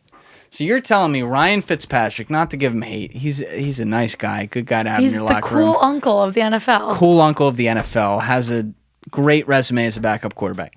Ryan Fitzpatrick is number 23. And Jalen Hurts is number 31. Jalen Hurts squats 700 pounds. This guy went to Harvard. Yeah. That's not a compliment in that case. You know what I mean? Yeah. That's some bulletin board material. One of the lists that came out, and this was like a legitimate, I can't remember. Remember when they were releasing all like the rankings coming into the season? Pretty sure Jalen Hurts wasn't even in the top 40. For one of the big... Top 40 quarterbacks? Top 40. He wasn't in top 40. That guy's always had a lot of doubt around him. So that means every single official starter and 8 backups whatever it is, are better than Jalen Hurts. That's fucking bullshit. That's crazy. That's bullshit. I mean, I didn't put much into it because Tua was coming back last year from a wild injury. So I was impressed with the fact that he played well at some points. Mm-hmm. But like Tua versus Hurts last year, Hurts was better. Yes. No question. Yeah. No question. So like, and this is all, it means nothing. But they want to get a rise out of people. Yeah, they do. But it's like, I've always liked him. I hope he's an NFL quarterback like I hope he can be. Yeah. You know what I mean? It's just, I'm pretty confident Wentz was never going to work in this town as he's just soft as baby shit. But I'm rooting for Hurts. I would like to see him be the guy. No, I was one of the people that was devastated. I literally cried when Wentz was traded. I was heartbroken just because I wanted it to work, and I agree that I don't think it actually would have. I think there was too much there, but I was still stuck and I wanted it to work. And Jalen Hurts was one of my favorite quarterbacks coming out of that draft. I loved him. I was pissed when he was on my team just because I knew the downfall that was going to come along with it. But I was What does that tell you about Wentz, though? He couldn't handle it. He couldn't handle the pressure. Rodgers had a quarterback drafted by I him know. last year. And Rodgers went and won MVP. So I defended Wentz for a very long time. It's kind of, I don't want to get into this because this is a tricky subject. It's like the Ben Simmons situation right now. I don't know fuck him. Where you stand. Okay, Fuck I agree. him. I defended him. He is, fuck that guy. Yeah. It's ridiculous. And I was one of the people because as much as it sucks, he has the talent. He's not utilizing it. And it's ridiculous. And I was one of the people that believed in him. I tried giving him every benefit of the doubt until the moment where our season was on the line and he did not even go for the layup. If he went for it and missed it, I would have been pissed. But the second you pass it off and throw away our season, when we were up in that series, you are in Philadelphia with your fans around you and you're not even going to attempt to go for it. That was when I closed the book and said, I never want to see you play in the city ever again. I'm done. I literally don't give a shit anymore. You know what's funny? I wouldn't have said that still. And I was beyond pissed. I mean, like in my mind, I was like, don't talk about him right now. But like, I wanted to, and because then I saw like he withdrew from the Australia team. I'm like, okay, you have been bumped down to the lowest peg that someone like you could go. Let's see what you're made of. And to see him not answer phone calls, like not answer, what is this, fucking high school? Yeah. I mean, the one thing about him, and I have people that can verify this. You know, I'm a diehard Sixers fan. So, like, me and my guys, when they were horrible, we were always texting throughout the year. We knew every player back when they were winning no games. And it's like, the one thing that worried me his rookie year that I said to a couple of my guys is that he's really fucking good, but he strikes me as unbelievably arrogant. Yep. Like one of those guys who feels he's like a sociopath, feels no emotion. And like I'm totally reading into it with that. He might not be like that. He might not. But like you see his attitude, he's dead face. You ever see him talk about like being in college? Yeah. And by the way, I don't even blame him because I think it is bullshit. But like it's like he threw that extra salt on the wound that was like, okay, well you don't need to destroy everyone that helped you there. Yeah. You know, he's like, I don't know why I was there. It's bullshit. Like, he talks like that. And, like, you see his demeanor. And I know there's some guys who are just stoics, but then you see him do the same things over and over and over again. And he goes backwards because teams figure out that, like, all right, this guy's the best player in the league, except he can't shoot. So let's just fucking stand in the lane and, like, all right, he's going to have to beat us. Yeah. And he can't. Yeah. And so then when we had to bench him in the playoffs because everyone kept fouling him and you can't make a freaking free throw. When you're that soft, I have no interest in you, man. Like, people give Allen Iverson shit about the practice thing all the time, which was also, that whole story was bullshit. Anyway, that's a side issue. But, like, I don't know if people know this. Allen Iverson had a season, maybe like 3 years in, something like that, where he shot like, I don't know, 65 from the line. For whatever reason. He was always a great shooter in the way that he had 6 hands in his face and pulled off like a good jumper. But, like, for whatever reason, he was like, he had a year where it was like, oh, he's not that great at the line. 80% the next year. You fix it. You fix it. You fix it. And Ben has had time to fix it. And you see, he posts all the Instagram videos. You see him. I don't ever want to see one of those. Oh, it's brutal. But this is the difference between, and different sports, way different scenarios. But at the end of the day, this is the difference between him and Rodgers. Aaron Rodgers holds out. He has every reason to hold out. Yes. He has every reason not to answer the phone. Yes. He has proven himself. The only reason the team is anything is because of him and because he lays it out every single game. He is out there doing everything he can. He is bringing the best out of everyone around him, and your organization is consistently screwing him. Ben Simmons has no right now. Ben Simmons needs to put his tail between his leg, sit down and say, I know what I'm lacking. I know what I did at the end of last season, and I'm going to come back to the city of Philadelphia in front of all of you, and I'm going to do everything I can. All I needed from him this season, because I was pissed at him at the end of the season prior, all I wanted from him this season was to shoot. Even if he missed it 70% of the time, if I saw effort, if I saw some sort of I'm trying here, that's something.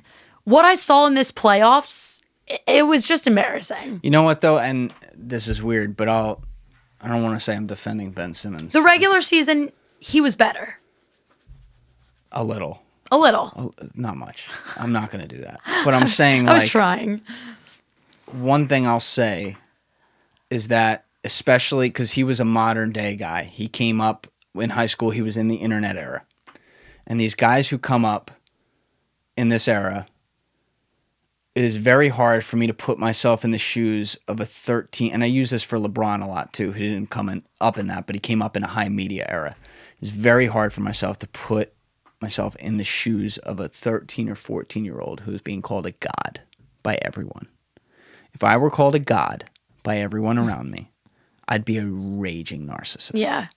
The world would be at my feet. And apparently, like, his family is awful with that. They all, like, he can do no wrong. Yeah. You know, so I feel bad about that. But it kills me. Like, trust me, I'm the first guy to rip the Sixers organization. I can't stand their ownership. I have a lot of problems with how they do things. I am brutal. And I think Elton Brand was the most damaging GM maybe in the history of the NBA. And Billy King, mind you, was GM in this town for 6 years. If you don't know, good for you. But I think that the Sixers organization has zero culpability in this. Other than not fucking picking Jimmy Butler over him. Yep. And telling him to walk, which, by the way, I didn't support what they did to Jimmy Butler, but I supported them signing Ben Simmons. Mm-hmm. Like, hindsight being 2020, that's not something I would blame, knowing what we knew then. Yeah. But the fact that, like, it's pretty clear based on the reports that they decided, oh, Jimmy's not going to be here. Like, we can't have Jimmy in the building with Ben. It should tell you a lot that Ben and another guy who Jimmy didn't like too much as a competitor level, not a personal level, but a competitor level, Ben and Karl Anthony Towns are very good friends. That should tell you a lot. Yeah. That should tell you a lot. Yeah. You know, and I don't like to read into that too much, but I've been the biggest defender of him for years. And, like, again, if he comes back, put your work in, kid. Yeah. Listen, I'm going to root for you. But, like, shut the fuck up and work. Yeah. I don't want to hear any of this bullshit. Yeah. Yeah. But no, how we got into this Ben Simmons rant. Yeah, you didn't know what you were walking. I'm sorry. I didn't. I was like, I don't know where you stand on it. I'm sick of him. No, I'm I sick of don't that blame whole you. thing. But it's different for me with Carson because Ben, I defended him. Now I'm done. And like you said, if he comes to Philly, I would never root against him. Like, you're on my team. I want you to be the best that you can be. I'm just not going to sit here and defend you week after week. I just want you to prove it to me at this point. Carson Wentz, I defended him. I defend him. Now I'm still rooting for him in Indianapolis. I don't ever want to see Carson Wentz. I don't love how things ended. I think there was a lot more that came up. I was on the side where I didn't think it was him, a lot of it. Now it's looking like that was the case. Like, he's looking like more of a drama queen than I initially thought. So now we're moving in, and I don't want to root against Carson. I want him to go be healthy and be great as a Colt. But now Jalen Hurts is sitting here. He's come out, born leader, just has that ability. What I've seen in this preseason, what we saw in the last couple of games that we saw from him last season, it makes me feel so much better about the situation because I was so upset by it. And that was never me knocking Jalen Hurts. I never doubted him. I was just convinced that Carson Wentz could be something that now I don't think he ever could be.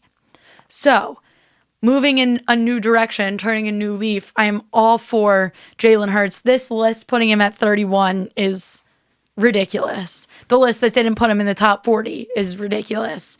Do I think he can come out this season? Like I said, every team, obviously their goal is the Super Bowl. Do I think that's a realistic goal for us this season? Absolutely not. We're still in the middle of that rebuild. Mm-hmm. But I'm still thinking 8 to 10 win season for us, which is leaps and bounds better than what we saw last year. It just seems like we're moving in that right direction. I think that would be hopeful. Yeah. I just think it's going to be a good year. Whether we win the division, even if we don't make the playoffs, but we have a solid winning record, that's a win because it shows we're doing something right. If they're competitive. Yes. Like yeah. I think that's probably pretty fair. And like I'm really I've always liked him a lot, and I hope he's a player at this level. And now I really hope he's a player at this level. Mm-hmm. But it's interesting how we got here. I'll say that. It's been, if you would have told me 18 months ago that Carson Wentz and Ben Simmons would be persona non grata in Philadelphia, you know what? I don't want to say I wouldn't believe you. I would have said I could see a scenario where that would happen, but that would be a tragedy. Yeah. And here we are. You know, it's like, and for me, like for the Sixers, it's karma with what they did, you know, allowing the whole Sam Hinkie thing to leave the train before it was done. But, you know, with the Eagles, we got a Super Bowl, so I'm not complaining. It's just sad that I swear we sold our souls for that Super Bowl. I think we did. Remember all those questions we would ask over the years, like, what would you do for a Super Bowl? Anything. I would give anything. Would you take 50 straight years of losing? Give it to me. Give it. And now it's like, well, you're 4 years in. Yeah. You got another, 46 years to go? Yeah. I'm going to have great. Well, probably not, but we'll see. The way I'm going, probably not, but still. Either way, I don't know. I'm looking forward to, like, it feels like a pressureless season in a way, which is good, but that's the one thing I'm paying attention to, like, if he can be the guy. But we talked a lot today. We did. We got through a lot. Yeah. You got me worked up at the end, too. We covered a lot. Yeah, that was good. But I'm glad you came back in. Last time was a lot of fun. A lot of people enjoyed the switch up to pure sports for an episode, so I want to be able to do that every now and then. But let's see how we do here. Let's see how some of these picks age. Some of them were consistent with the last episode. Some of them we changed up a little bit because things have changed. But I'm very excited. I needed this. This is like my prime. My next couple of months. My summer's great, and it's great because, like, obviously I like all sports. I'm mainly Philly for everything else, but putting all my focus into football, I can take these next 7 months and just grind. And then I have my personal off season. And then where I'm still working, but it feels different, especially this year when there wasn't as much news. Now it's like, all right, it's all happening. And this is what I live for. So I'm very excited. football's back, baby. It's so back. Let's enjoy it. Sporty Jordie, thank you. Thanks for having me. Of course, we'll do it again. Everybody else, give it a thought. Get back to me. Peace.